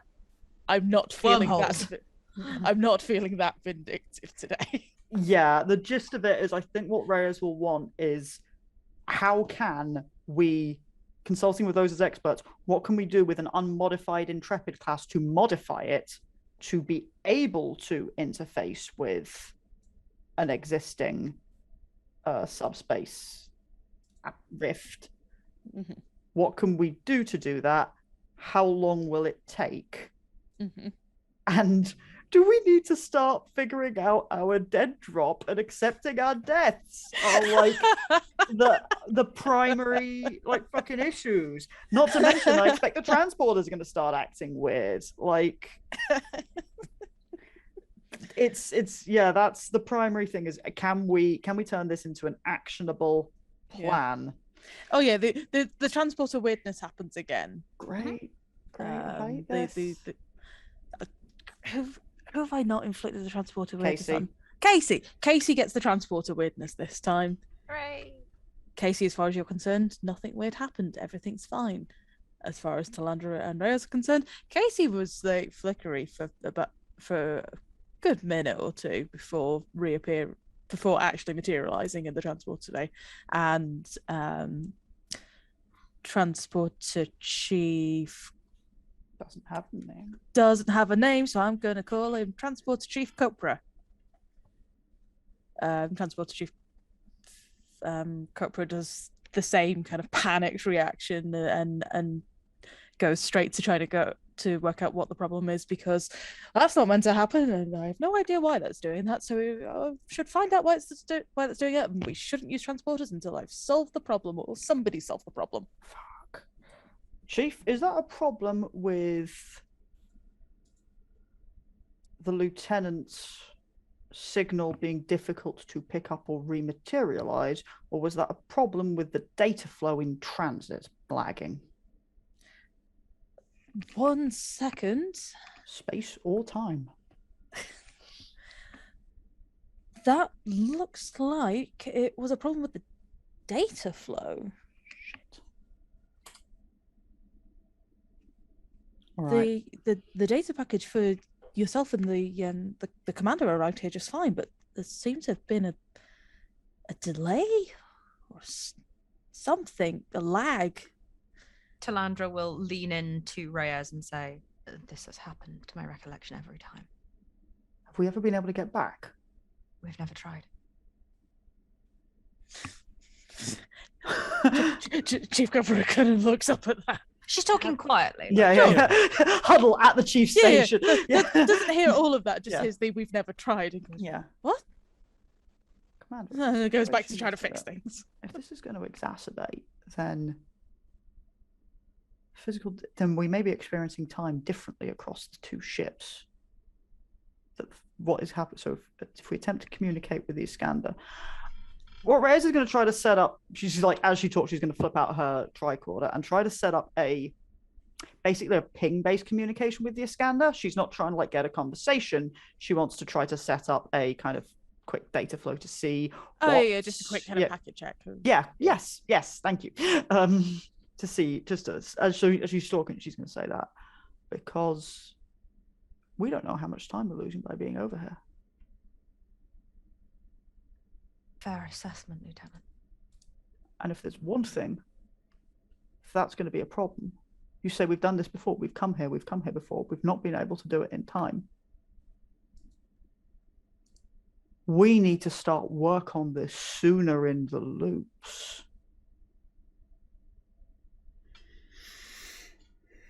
Which means we need to make sure we stop going to the Krasnikov to stop physically traveling here.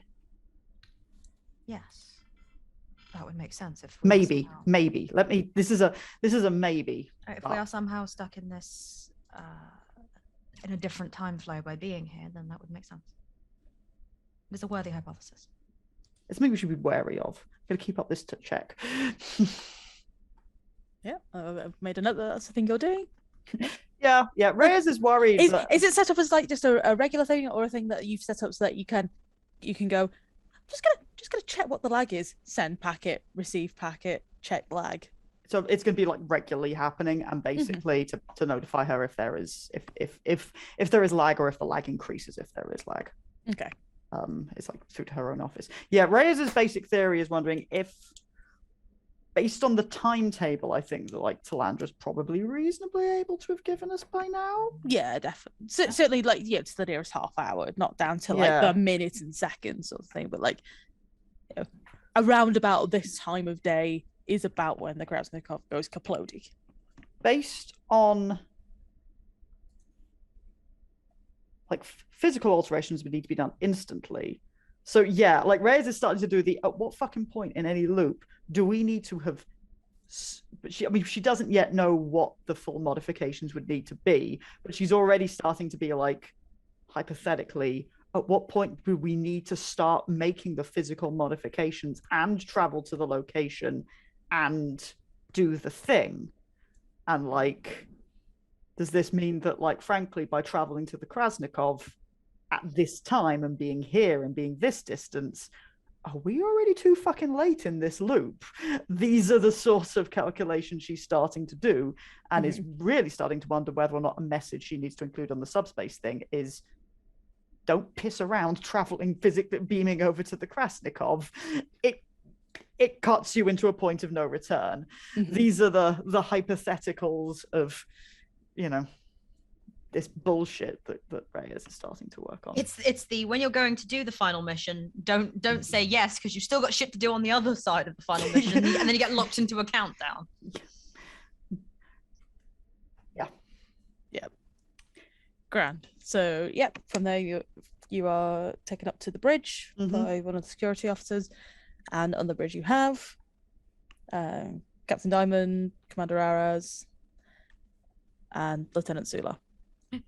Talandra immediately approaches and says, Captain, Commander Araz, Lieutenant Sula, we do not have a lot of time. Is there a room we can discuss this in? Yes, of course. Come into my ready room.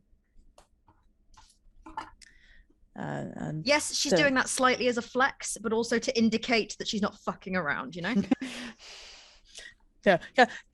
Merida Diamond kind of, notices that this is a Vulcan that does not want to fuck about. We are going to the ready room where we will have the conversation, and if there's bullshit to be had, we will have the bullshit out now. So into the ready room you go. It is a slightly cozier ready room than Athan's, but the layout's basically identical, except there isn't a treadmill test. A treadmill of suffering. The chair is comfortable. Not Trust it. a treadmill. Don't trust it. You shouldn't trust the treadmill.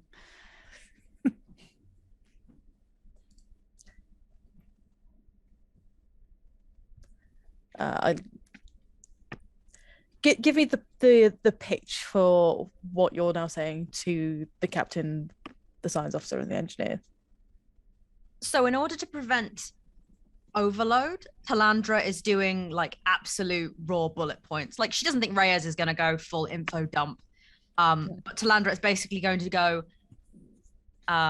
this is the situation as it stands. This is what you're doing. We are in a time loop. These are the effects I have previously noted. The first thing you need to do immediately is halt any current experiments on the cards.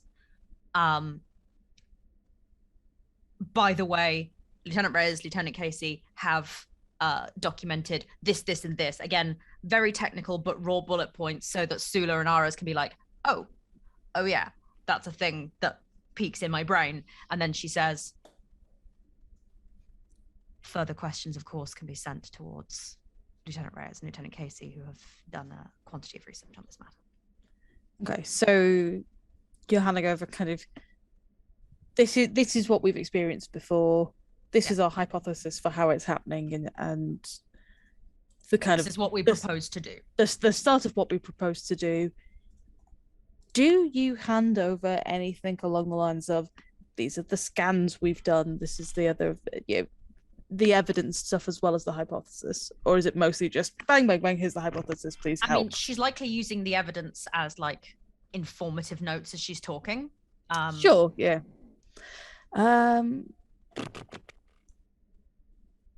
Where's the character sheet and the how-do skills? It's a big question. It's a great question. Even. It's cool. I found it. It's all good. As we get increasingly brusque, we get less good at convincing these fuckers to listen to us because we sound crazy. Correct. So I guess rapport would be the What I want is a skill that is convince or persuade. Yeah, which I guess is rapport. That is 100% rapport. Because it would be roll persuasion, but that's not a skill. So yeah, give me rapport checks. Anybody that is speaking in this scene and going, here is information. So here's the thing. I'm gonna re-roll that because Talandra has good rapport. What did you roll? I rolled a flat 0, but like okay. because I rolled a -4, so I don't want to have that. Oh, so you got a flat 0, not you rolled a flat 0. Yeah, I got rolling a flat 0 is good. No, I got a flat 0 overall, so I'm going to re-roll it. Right, gotcha. Because I am remembering. Well, I like fast, but I don't tag enough. Commander Varen, Magician of the Cousteau, because her father was very interested. Her father was the one that instilled in her we might be Vulcan, but sometimes it's not always helpful to Vulcan at people. Yes. Reyes is at them. Good. Give it. What's I the got number? a 0. I too got a 0 because I rolled 0 on the dice. And you have 0. And I in have skill. no rapport. That's a +2. It's a +2. So you got a +2. We've got a 0. Is the boy helping in this situation? What's the worst that can happen? You botch. I'm pushing you out of the window. Botch. Did you botch? Please tell me you botched. Let me Gremlins. do some maths. You're a +1 rapport. I got a 0. Yes, join me in the gremlin nerds of Iskandar. Where Reyes is freaking out because she thinks she's going to die and needs to figure out how to send a message to herself in the past. Like, eventually Talandra literally does go. Casey's at the problem and so just like stumbles over words. Eventually Talandra will just go, if you have any more questions, you may speak to Lieutenant Reyes and Lieutenant Casey afterwards. After we all die. He says that he gets a punch in the face. No, he doesn't. Check, because if you said that out loud, that would be hilarious. Fair enough. You don't. Okay. So, like, because you have scienced so hard at everybody in the room here, the captain is sort of going, looking to her science officer, looking at her engineer, with a clear I don't know what these people have just said, but they sound very convinced about it.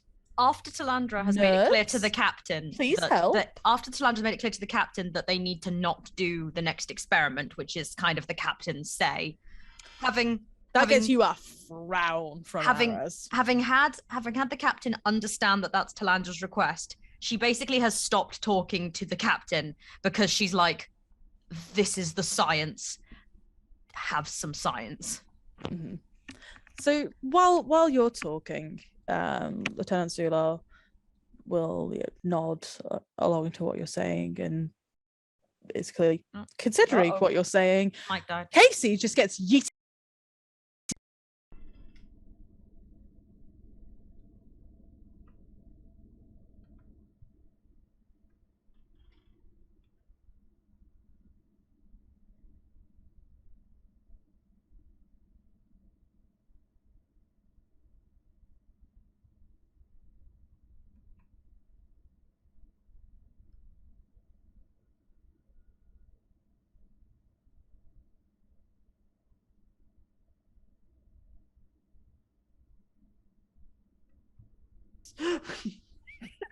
would laugh so hard if we got back in on that.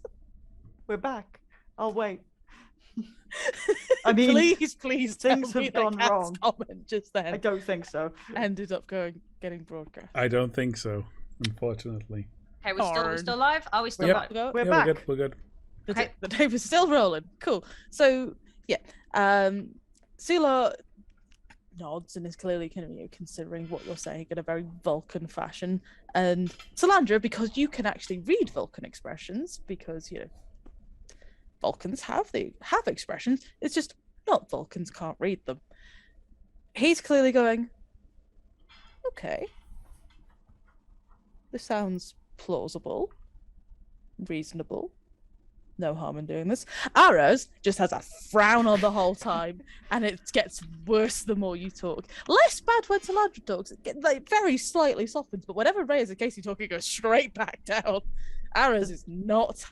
It's not she's not convinced. She doesn't like what you're saying. I think And as it's going down, you lot better have some good fucking evidence and better not fuck up my shift whilst trying to sort this as out. it's going down, Talandra has reached this stage where she started talking to the three of them, then she was talking to the two of them, and eventually she's just talking to Sula because that is a They face understand each other. that's a face that she can talk to at the moment. She doesn't need to be frowned at by a human while she's getting more and more. Look, Frowns in scouse. Look, here's the thing. Vulcans are slightly, have certain elements of them are kind of neuroatypical coded. And I just think that as the time loop's going on, the big effect on Talandra is she's just becoming more Vulcan. I want to in the fight yeah. Aras. She's like, I don't wish to do this anymore. Please say something comforting and Vulcan. I Let's- understand. That's very comforting. Thank you.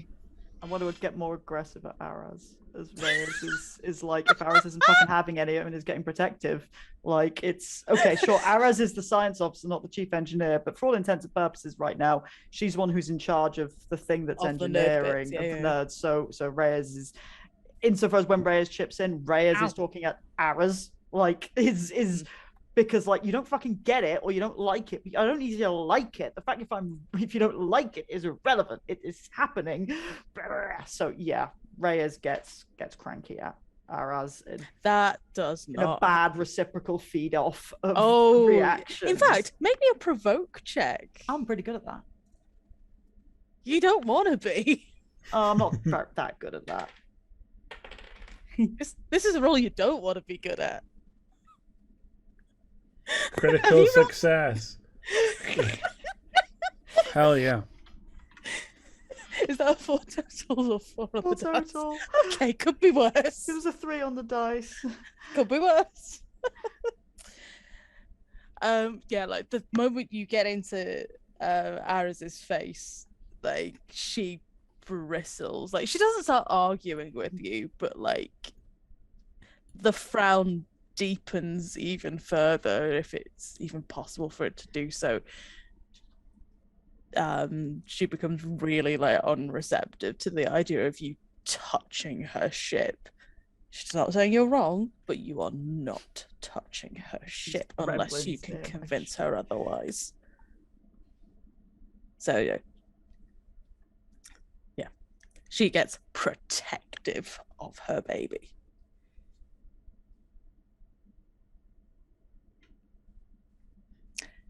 And I think with that is kind of where the you get across everything about, here is all our information, here is everything that we have in our hypothesis. Aras is in a mood with you. Sula, less so. The two Vulcans have come to an understanding. The two angry people have come to an angry understanding. North London versus Liverpool. It was always going to end really well. Oh God. And then there's just Science Boy in the middle of this going, I'm Oh, glad no. to be here, but also not glad. Just please help. Oh, Jesus.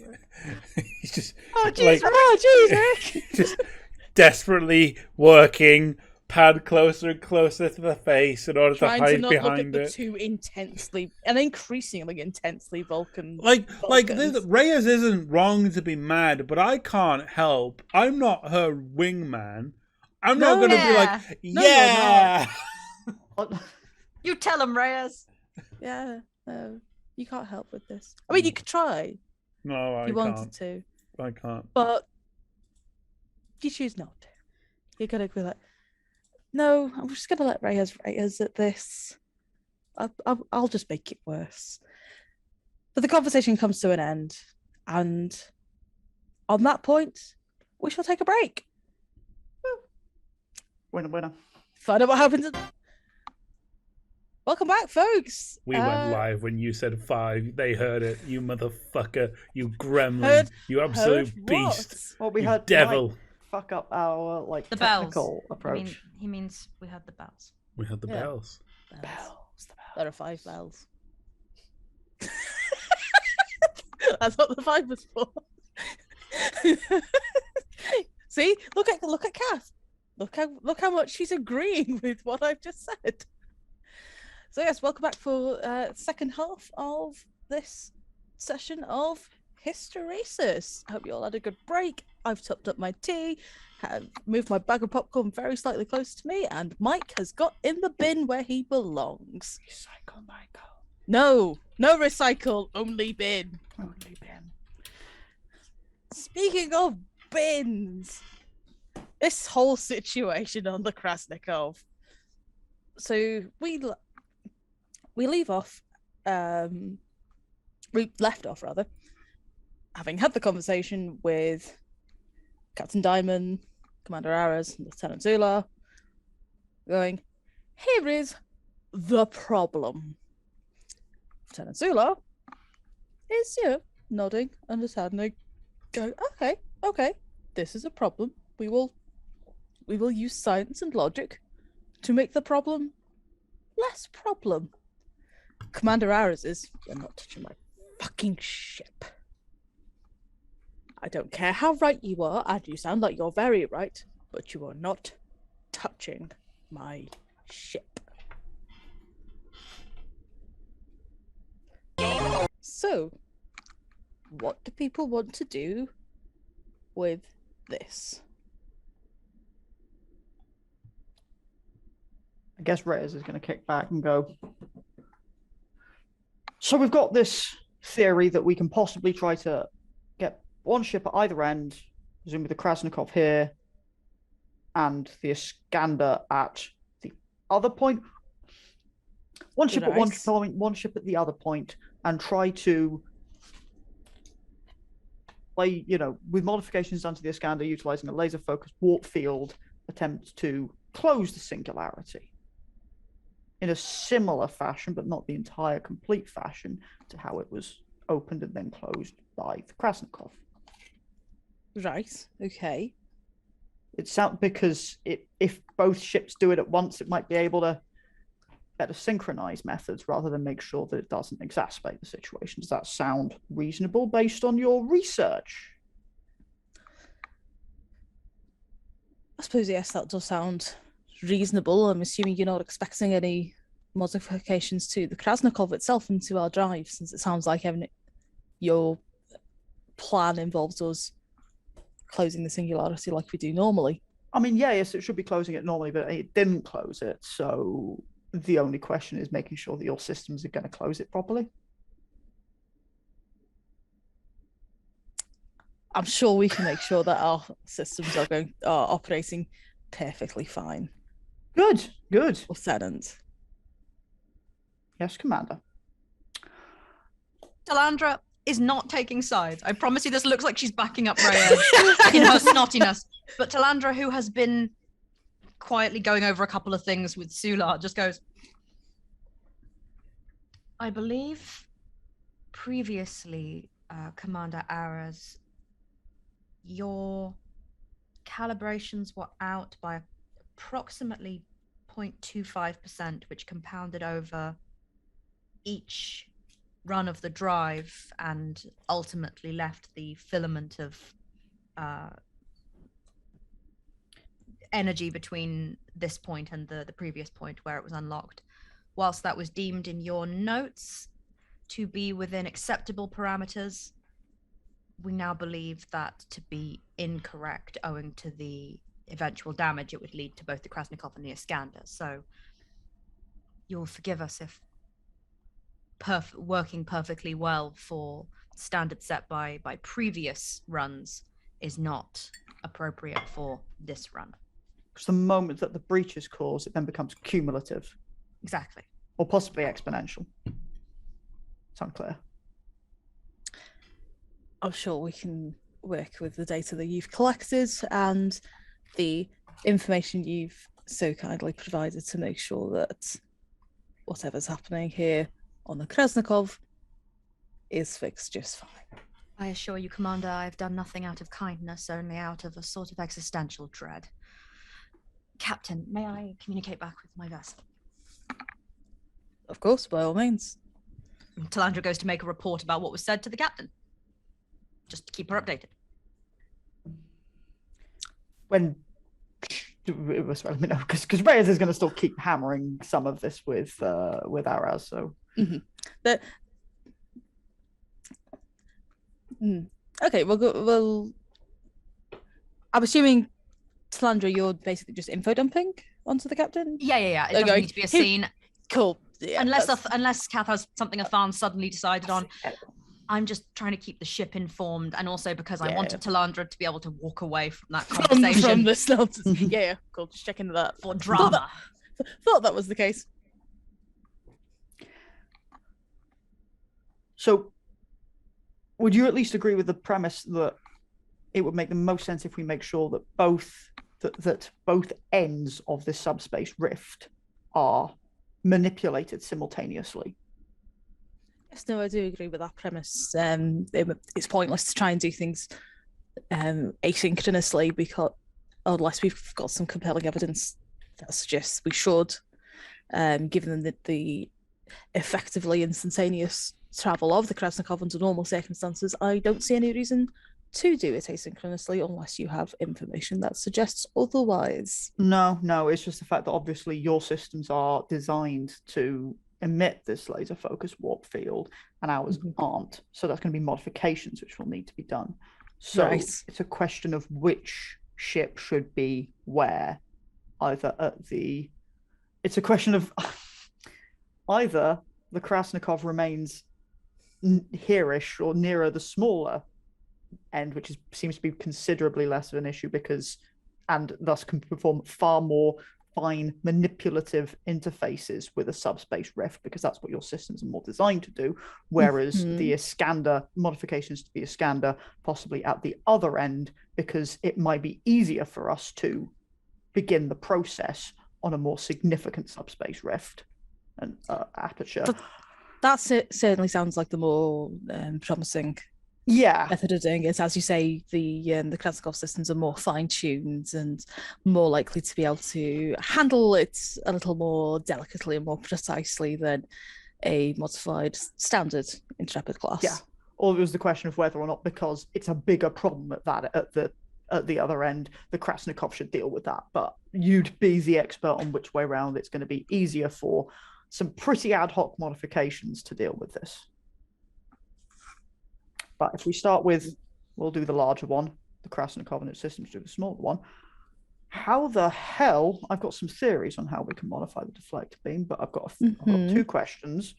One, I'd like your opinion on the modifications, because this is your idea on how one can do this, especially as we only need to conduct modifications to be able to manipulate to close it. We don't need to do the rest. We just need to be able to manipulate this so our warp field controls are on that particular manipulations are at that particular point in space. Also, how long do we think this is going to take? Depends, really. What's the do you have any modifications already made to your deflector arrays? Everything's fairly standard. Everything's Intrepid class kit. Right, okay. Well, first of all, you'll need to get the deflector array to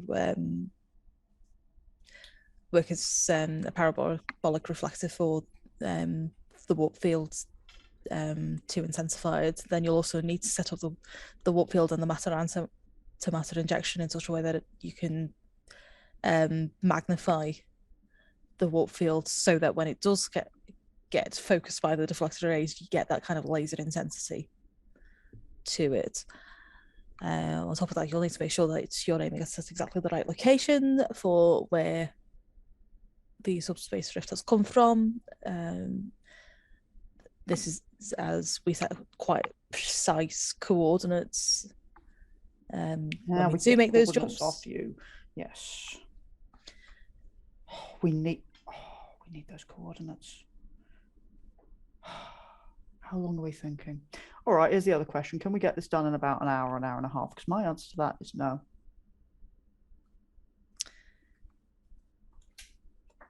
At least I'm assuming that's Reyes's assumption. Just Okay. if nothing goes wrong, you could just about pull it off in an hour and a half, you reckon? So you'd have enough time to do this, and only this. You wouldn't have much time for working on your dead drop solution, but you could maybe pull it off. Shit.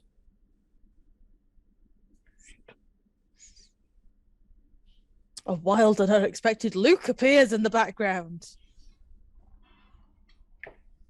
I'm glad I was muted because I made quite an alarmed little noise.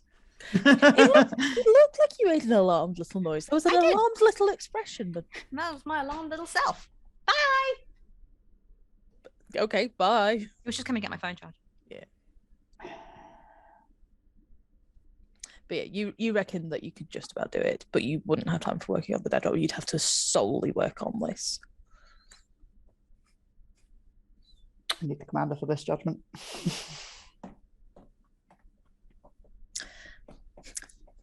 So yeah, you can go grab Talandra from the corner where she's gone to go and info dump on the Iskandar.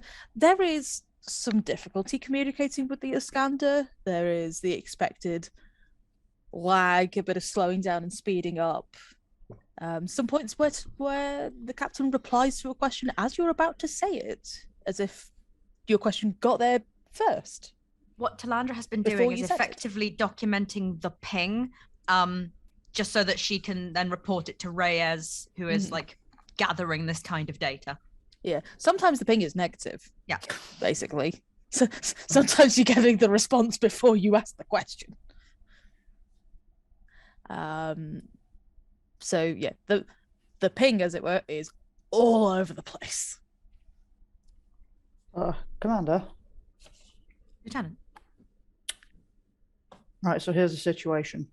We can go hellbent for leather, try to get it all done. We might be able to get it done if we get absolutely nothing wrong on both sides. If the Krasnikov corrects its minor discrepancy, if we can make all the modifications that we need to our deflector array and our antimatter ejector flow, and everything goes right, we might be able to get it done in the next hour and a half that we have. But that will be me and my entire team. I'll need Lieutenant Casey. I will need absolutely all hands on deck to get this done. Which means that there is absolutely no opportunity for us to instigate any of the dead drop idea. Whereas the alternative is that we spend the next hour and a half coming beating this plan while I try to do this dead drop idea, which might not work. And die. But What has been Commander Araz's response to your first plan? She agrees that it's possible.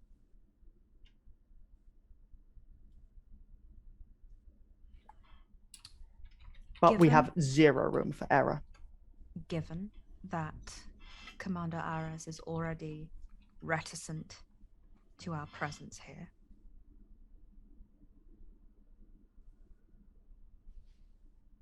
and given that perfection cannot be guaranteed even by two highly competent technical staffs,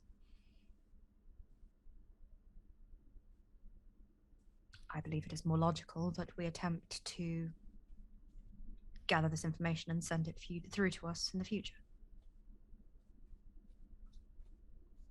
A manner in which Commander Araz can be immediately persuaded, as she will be persuaded by herself.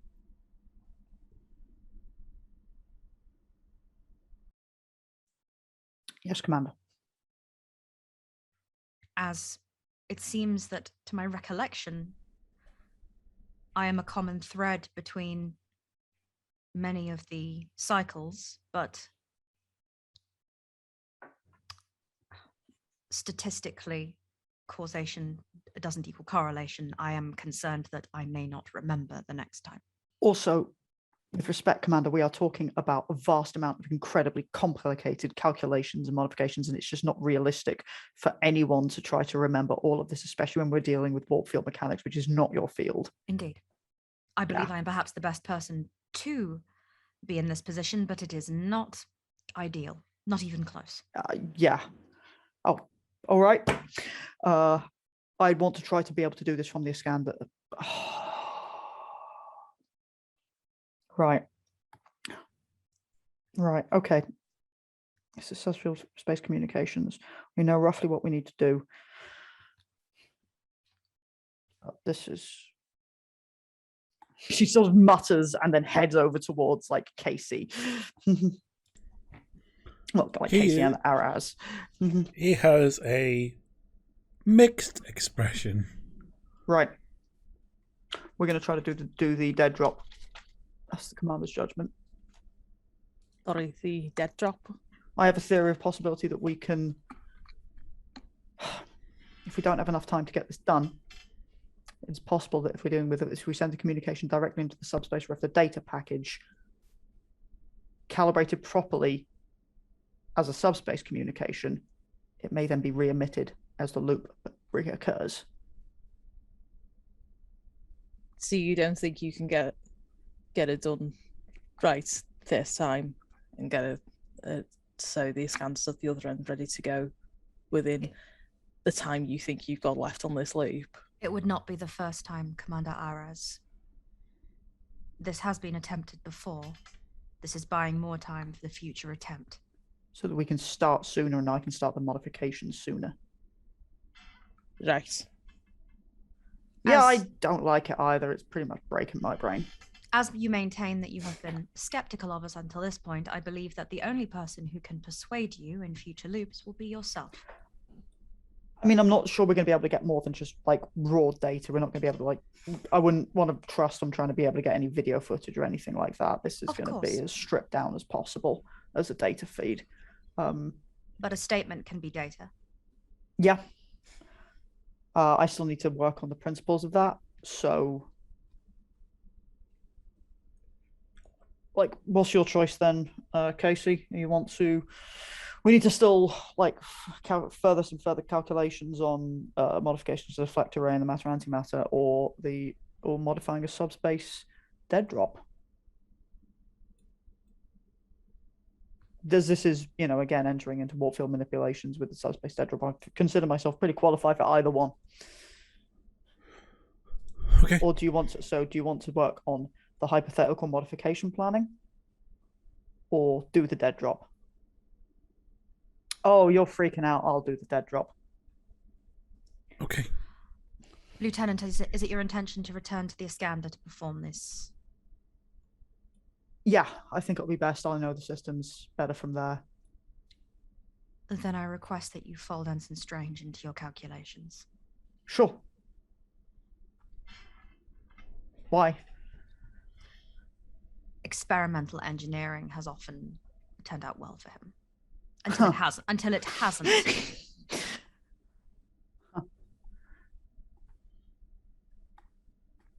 In this instance, I believe we need to use all the advantages that have been given to us. Well, yeah, work from wherever you need. I don't know if you could provide notes, Commander Araz, to Lieutenant Casey. Casey, do you need to be here, or do you need to be on the Iskandar? I actually don't. Out of character, I'm not confident. Like, where would be best? No, you should be on the Iskandar because you need to put together the data package, and right now we're having fuckery trying to communicate between the two ships. That's a fair point. Yeah, right. How far away is the Iskandar from the Krasnikov? It'll be a quick shuttle ride, I'd expect. Yeah, like if it's a shuttle ride, it's fairly quick. Then Then with respect, I am content to shuttle us back to the Iskandar. Commander Ares, if the lieutenant is putting together a data packet to be sent as best we can, you would be best suited being aboard the Iskandar. Yes, I suppose that would be right. I'll need to In case talk our to... ability to communicate back and forth is compromised. Of course, I'll need to, talk to my own captain and Ask get for a all of this shuttle. plan cleared and ask for a shuttle. Yes, and she will go off, looking less angry now and more just upset. Let's go off and die. Yeah. Not touch my ship. Fine, we won't. No, please do. No. It's not like that. It's like, oh, so we're not doing anything at all, including nothing on your... Okay. So I guess we die? Oh. Talandra has very Vulcaned about this. She's like, I will probably die. Okay. Yeah. Aris is very human about this and gone, Can we keep Sular instead? No, I mean, you have the choice to talk to Zula. no, we He need is- the he we is need there. the genius. We need the genius who did this. If Reyes is Let's attach a warp core rubber bands since to a since people singularity and see how fast we go. since people are like doing their own thing and like gathering their stuff together, and Reyes is talking, Aras is talking to the captain. Yeah. Talandra is going to very gently settle down next to Casey. Lieutenant, Commander. I am aware that a tremendous quantity of information has been given to you very quickly, and you are being asked to grapple with concepts that no Starfleet officer should have to grapple with on a regular basis. And It has rather been a trying day. It has. And will be again. For the next hour and a half, we need you to be at your best. I need you to have faith that future Samuel Casey will be as exceptional as we all know he is. But you owe him your best performance now. Yes, Commander. There will be time to be afraid once this is over with.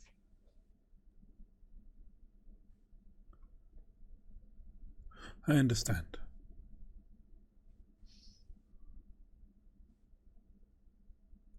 And she goes to get ready to fly a shuttle.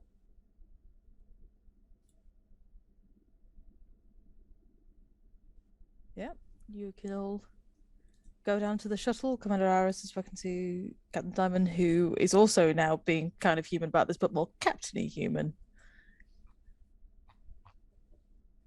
And has given Aris full permission to send across whatever data you request.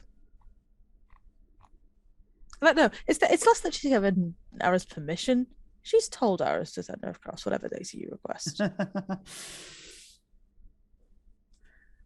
And you can get on the shuttle and go back to the Iskandar.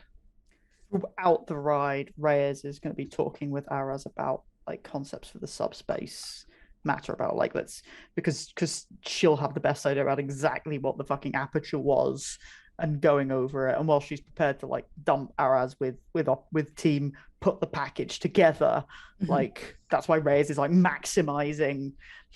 Right, if we put it on this subspace band, considering the scans we did based on the emissions, it should theoretically, which we got at this point, and if we transmit it to this subspace band, which based on our scans, we know was emitted earlier in the loop.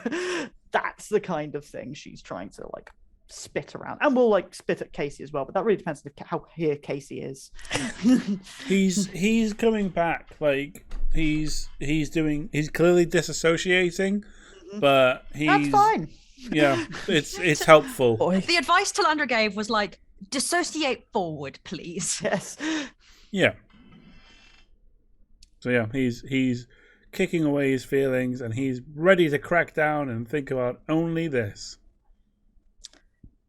Cool. Talandra, make Hello. me a pilot check for this Ah. here shuttle. I so will.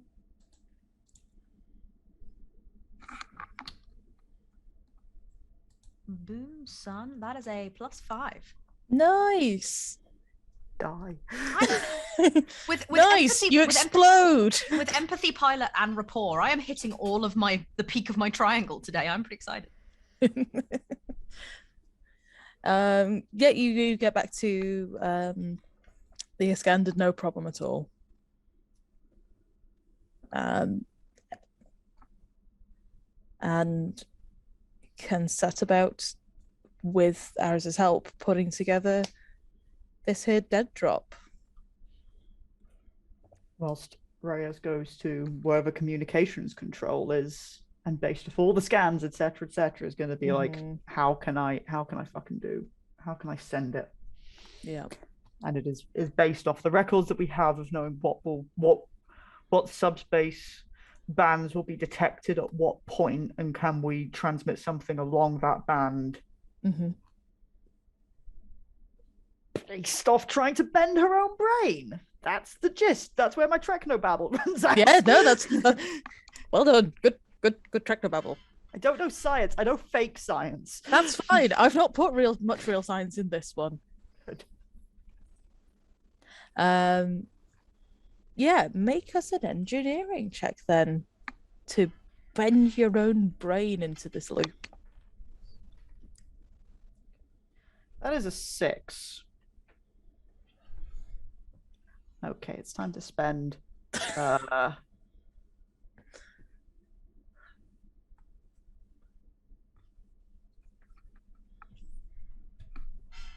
don't actually think she has an aspect to tag. No, this is going against so much of her shit. She's got hard work, not miracle work. This is bullshit. Yeah, this Engineering regulations are written in blood. This is bullshit. Not saying what you mean is a waste of time is irrelevant. And ships don't work without a team. No, she can't tag anything. Yeah, I could hear an argument for not saying what you mean is a waste of time, but it's not. That's not quite what you mean by that aspect. So it is twisting it around a bit to make it fit the thing. But I if you really wanted to, I can see an argument for that one. No, it doesn't. It's not the spirit of it. I mean, this is what I get for not having yet figured out her core aspect. But it's fine, no worries. Yeah, no, I can't. So we're resting on a 6, which is pretty fucking good. Yeah, like, oh no, only a 6. How terrible! It's only a +1 on the dice. Everybody dies and nobody remembers a thing again. Okay, so yeah, +6.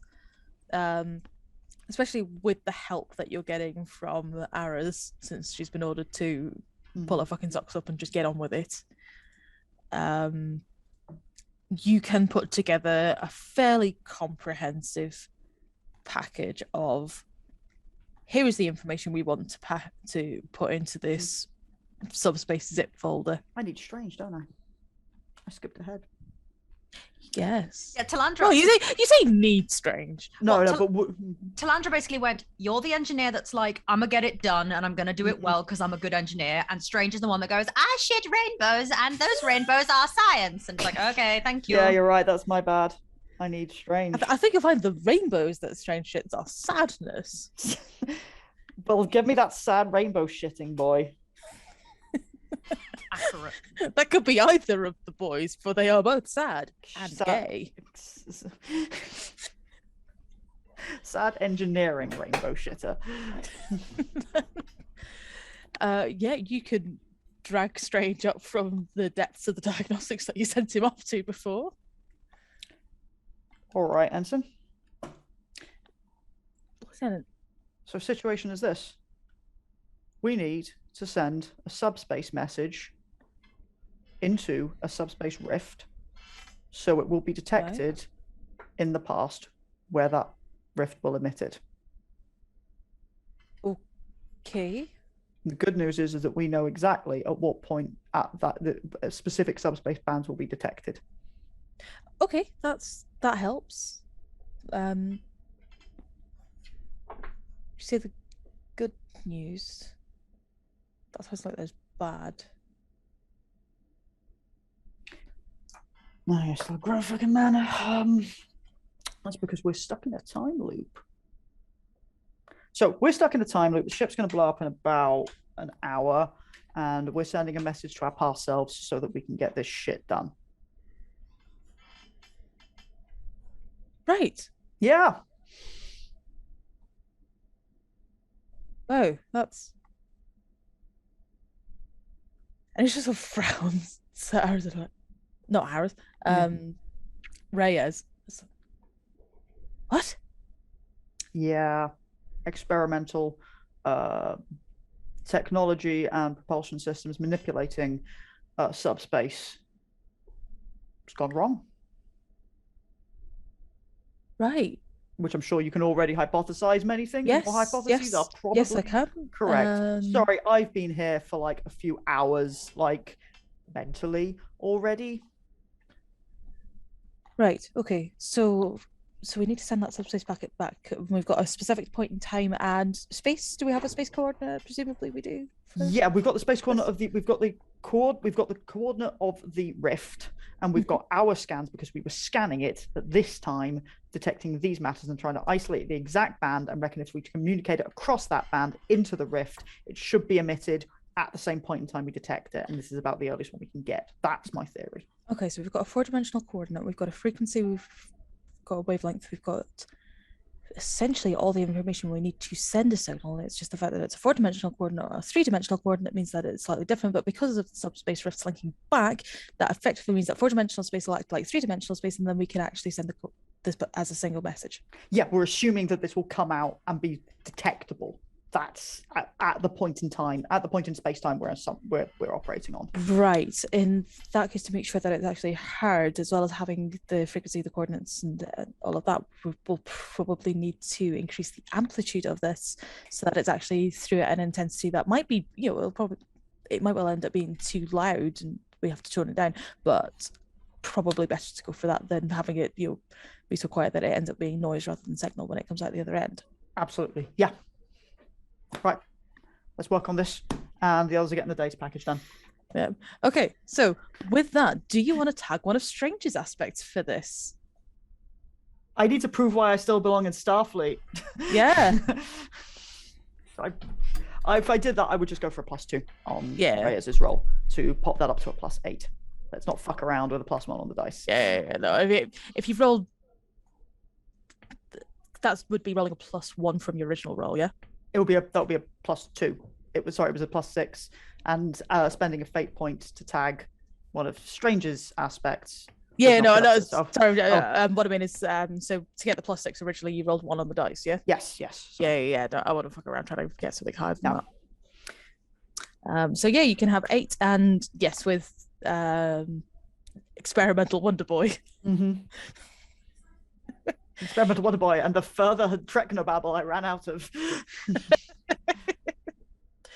You can, in fact, put together a fairly detailed and fairly well-targeted subspace communication going into one of the rifts that's at the 3-dimensional coordinates that you were picking it up from at a frequency that it's not going to get interfered with by the subspace fluctuations you found, and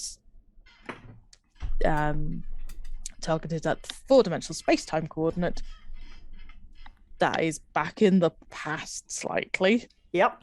So that you can maybe pick it up the other end, and to make sure you basically turn the volume up to make sure that it is heard at the other end.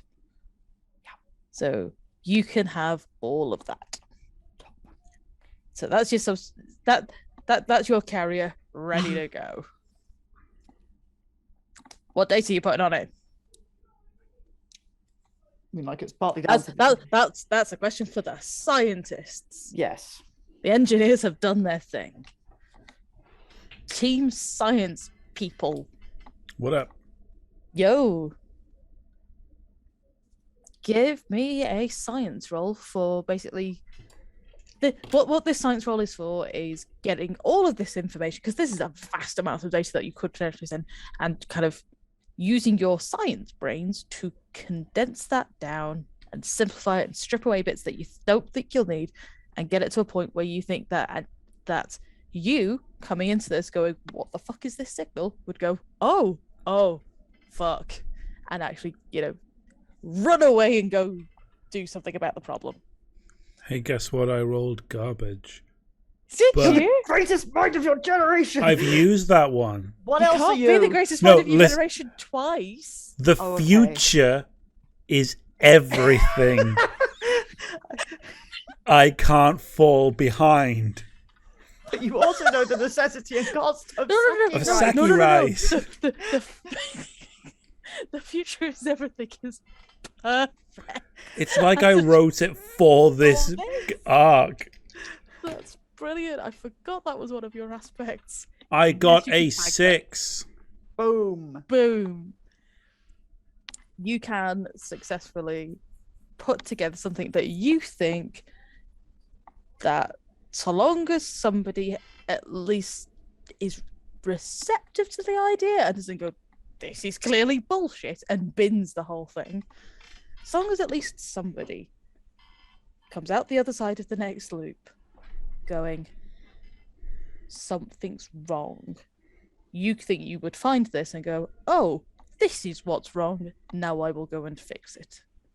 Superb.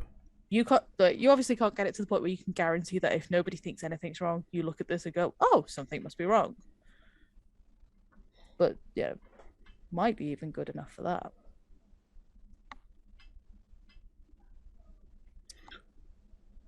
I think this is as good as I could possibly get it.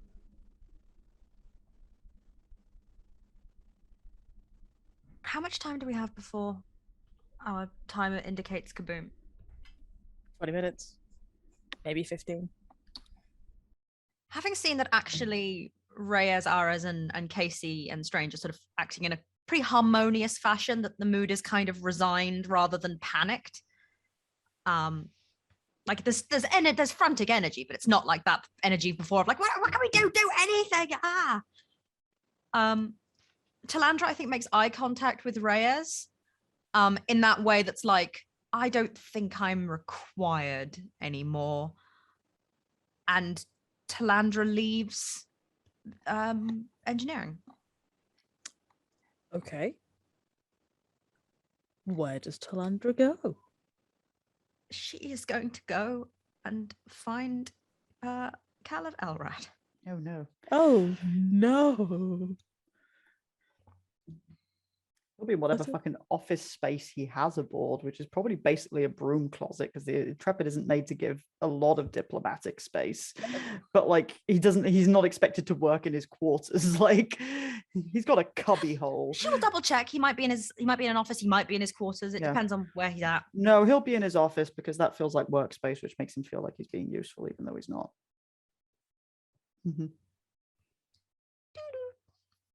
Come in. Talandra.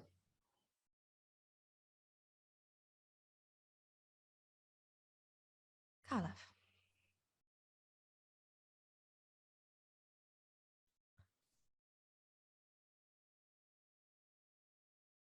I'm currently struggling with a philosophical problem.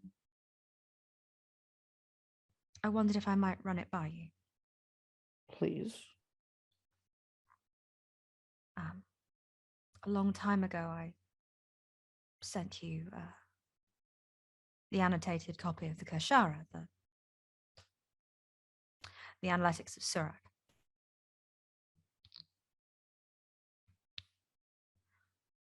They are the tenets by which I have sought to live my entire life, even when they conflict with my position in Starfleet. The hardest one of that was the thread of life. The idea that taking life inherently increases the entropy of the universe. And that one ought not to do it. The Dominion War obviously made that impossible, and I grappled with it.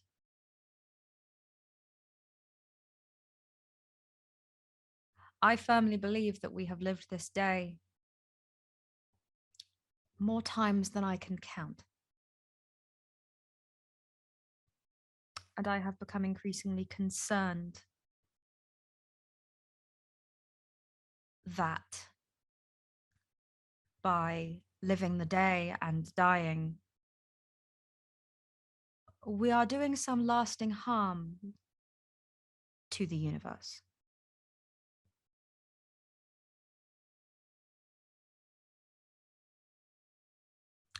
My thinking, therefore, is that either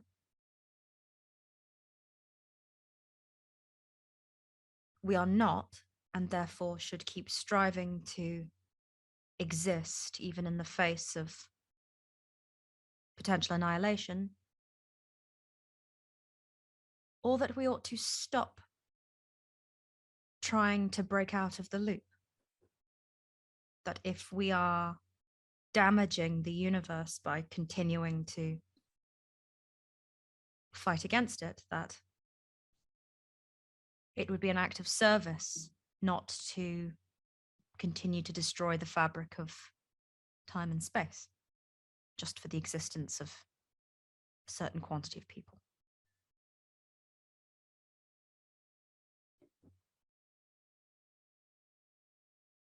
To try or not to try?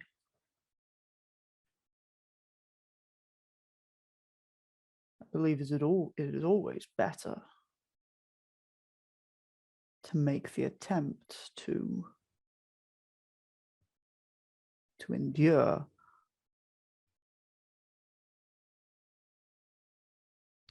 I assume that from the way that you're talking, this is not going well. We have a plan, but it relies upon succeeding next time.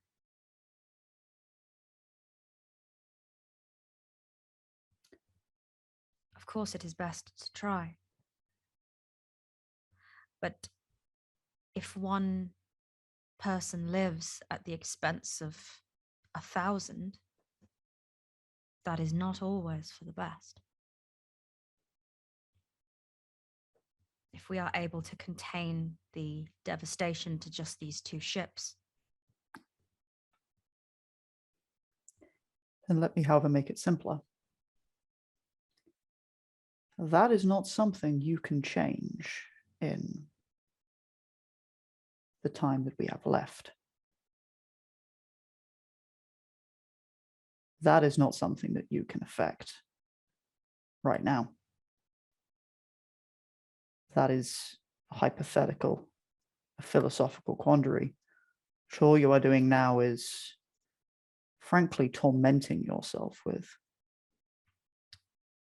On the contrary, given that I have been liberated for the next 10 minutes, it gives me the freedom to think philosophically. For the next time, we really have absolutely no time to waste on hypotheticals. He will step forward and reach very gingerly to take her hand. She puts her hand over his.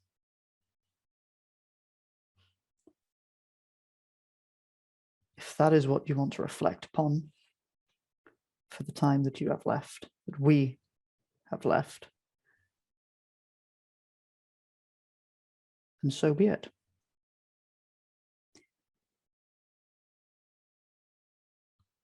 But I have no recollection of anything happening before. I spent months in a dark place, literally and figuratively. And the thought of you was a source of strength then.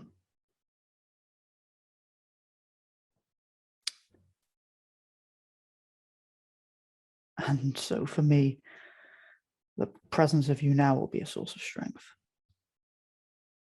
It might not be the philosophy you're thinking of. I am sometimes but a simple soldier. And sometimes for me, then just the moments that I have here and now are the things that truly matter. Despite everything that is happening, time is a path. It flows from the past to the future and back again. Sometimes I forget that wherever we are on it, we are only in the one place. I came to you to speak because the way you think is very helpful to me. I'm glad. And so perhaps I will not spend these dying seconds being so maudlin after all. You said you didn't take leave, or the doctor accused you of not taking leave. I can be a little bolder right now, because I probably will have no recollection of any of this. You should show me your world. I Like would. that. Good. I should like that very much, Caleb.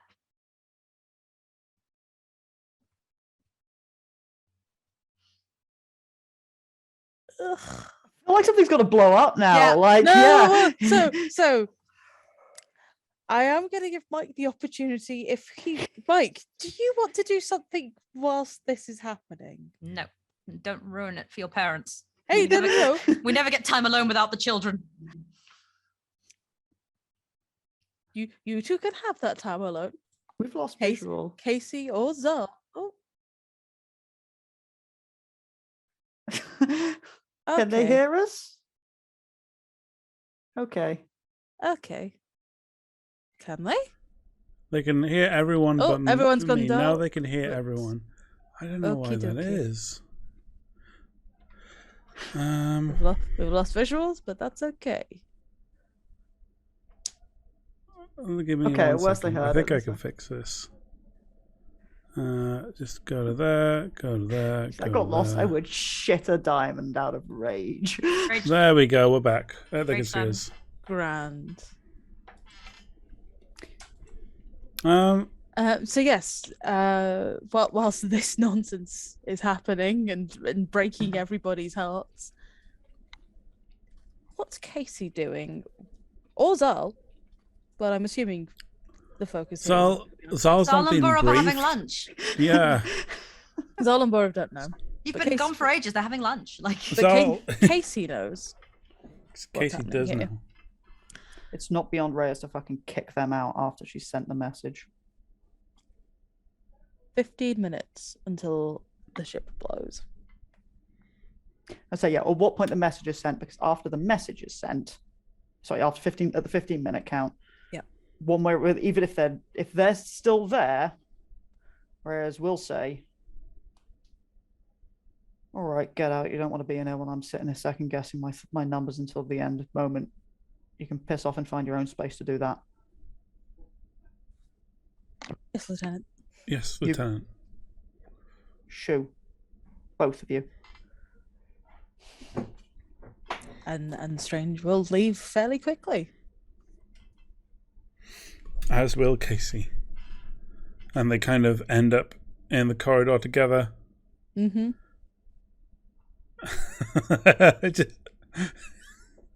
I swear to God, if the sad boys steal my thunder, I shall piss lava. I wanted to be able Everyone's to say, I shall allowed piss lava. sadness. I can do both. I can enable and participate. So yeah, they end up in the corridor together. I think there's that moment where neither of them know quite what to say. Yeah. Strange definitely doesn't know what to say because Strange doesn't really understand what's going on here. I don't think Strange has even been given the time limit of what's left. I think Casey knows it. So he looks up and says, in about 15 minutes, the detonation will sweep through the Iskandar and atomize us. Oh. That's not long. No. My understanding is that the commander has retained memories from previous times that this time loop has occurred. I seem to sometimes do and sometimes don't. Right. I suppose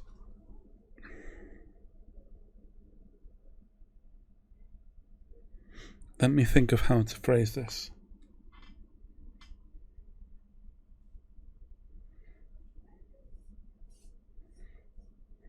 I've stood in your company before I could fully equate my feelings and told you that I hated you simply just to watch how it hurt you. And then as I came to terms with what was actually happening and realized that I was allowed to feel that way, I tried my best to remedy this. We are neither of us infallible. I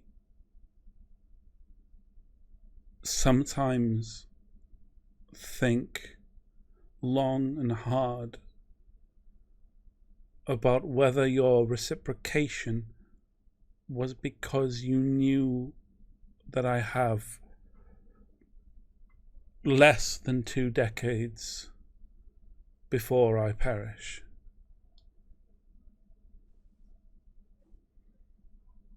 I don't think it's fair to think that of you, but it's not a feeling that I can easily stop having.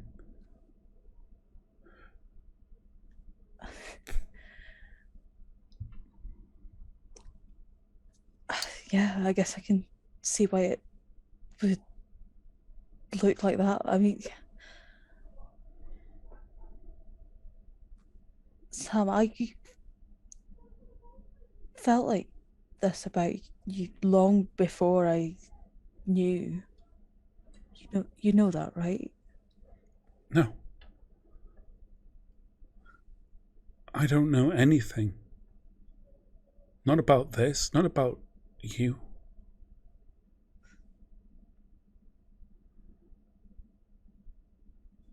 I have what I thought I knew and what I need to reassess. But Adam Strange, we have a lot of work to do. This cannot be fixed in simple gestures.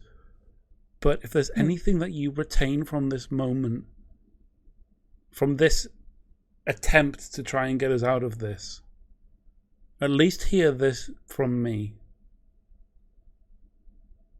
You don't deserve to die alone. I would very much like to sit somewhere quiet and just be in each other's company for a little bit.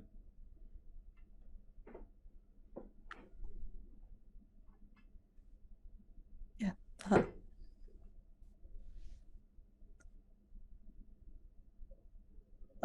know somewhere we can go. Then please lead the way. And Strange very tentatively reaches out a hand towards Casey. See if he'll take it. It's fingers wrapped around fingers. It's loose, but it's there. Yeah. And Strange will lead on to a corner of engineering nearby that he knows will be quiet where no one else will be. Where they can sit for a couple of minutes. And then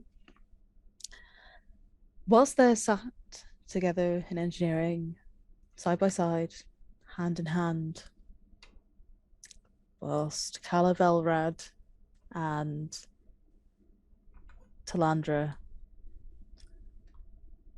are together in Kalav's office. And while Zal and Burov are blissfully ignorant as to what's coming for them You want more and garlic eating bread? lunch. The phone's just on the bridge, like, what the fuck's going on? No one has briefed me. We go up, the camera goes up to the bridge, to the captain.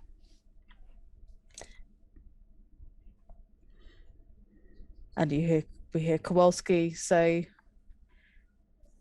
"Captain, there's an energy wave in cut." And the shockwave hits. There's a flash of light.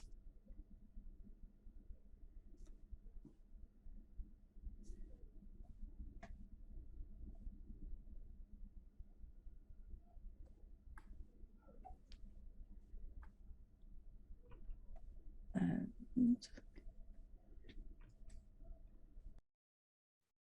it is stardate 57394.24. And it's a new day on the Iskandar. You are a horrible goose. You are a horrible goose. Ladies, gentlemen, and MBs, that was this session of Hysteresis. You horrible goose. That one was nice. I liked that one. That was a good loop.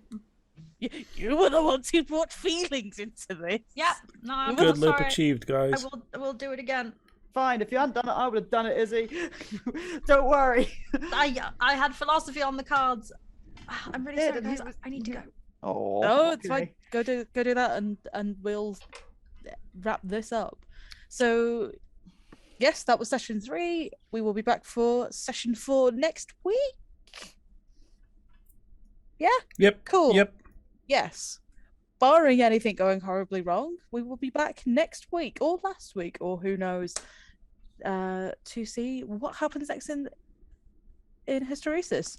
Until then, bye. Everyone prosper, nerds.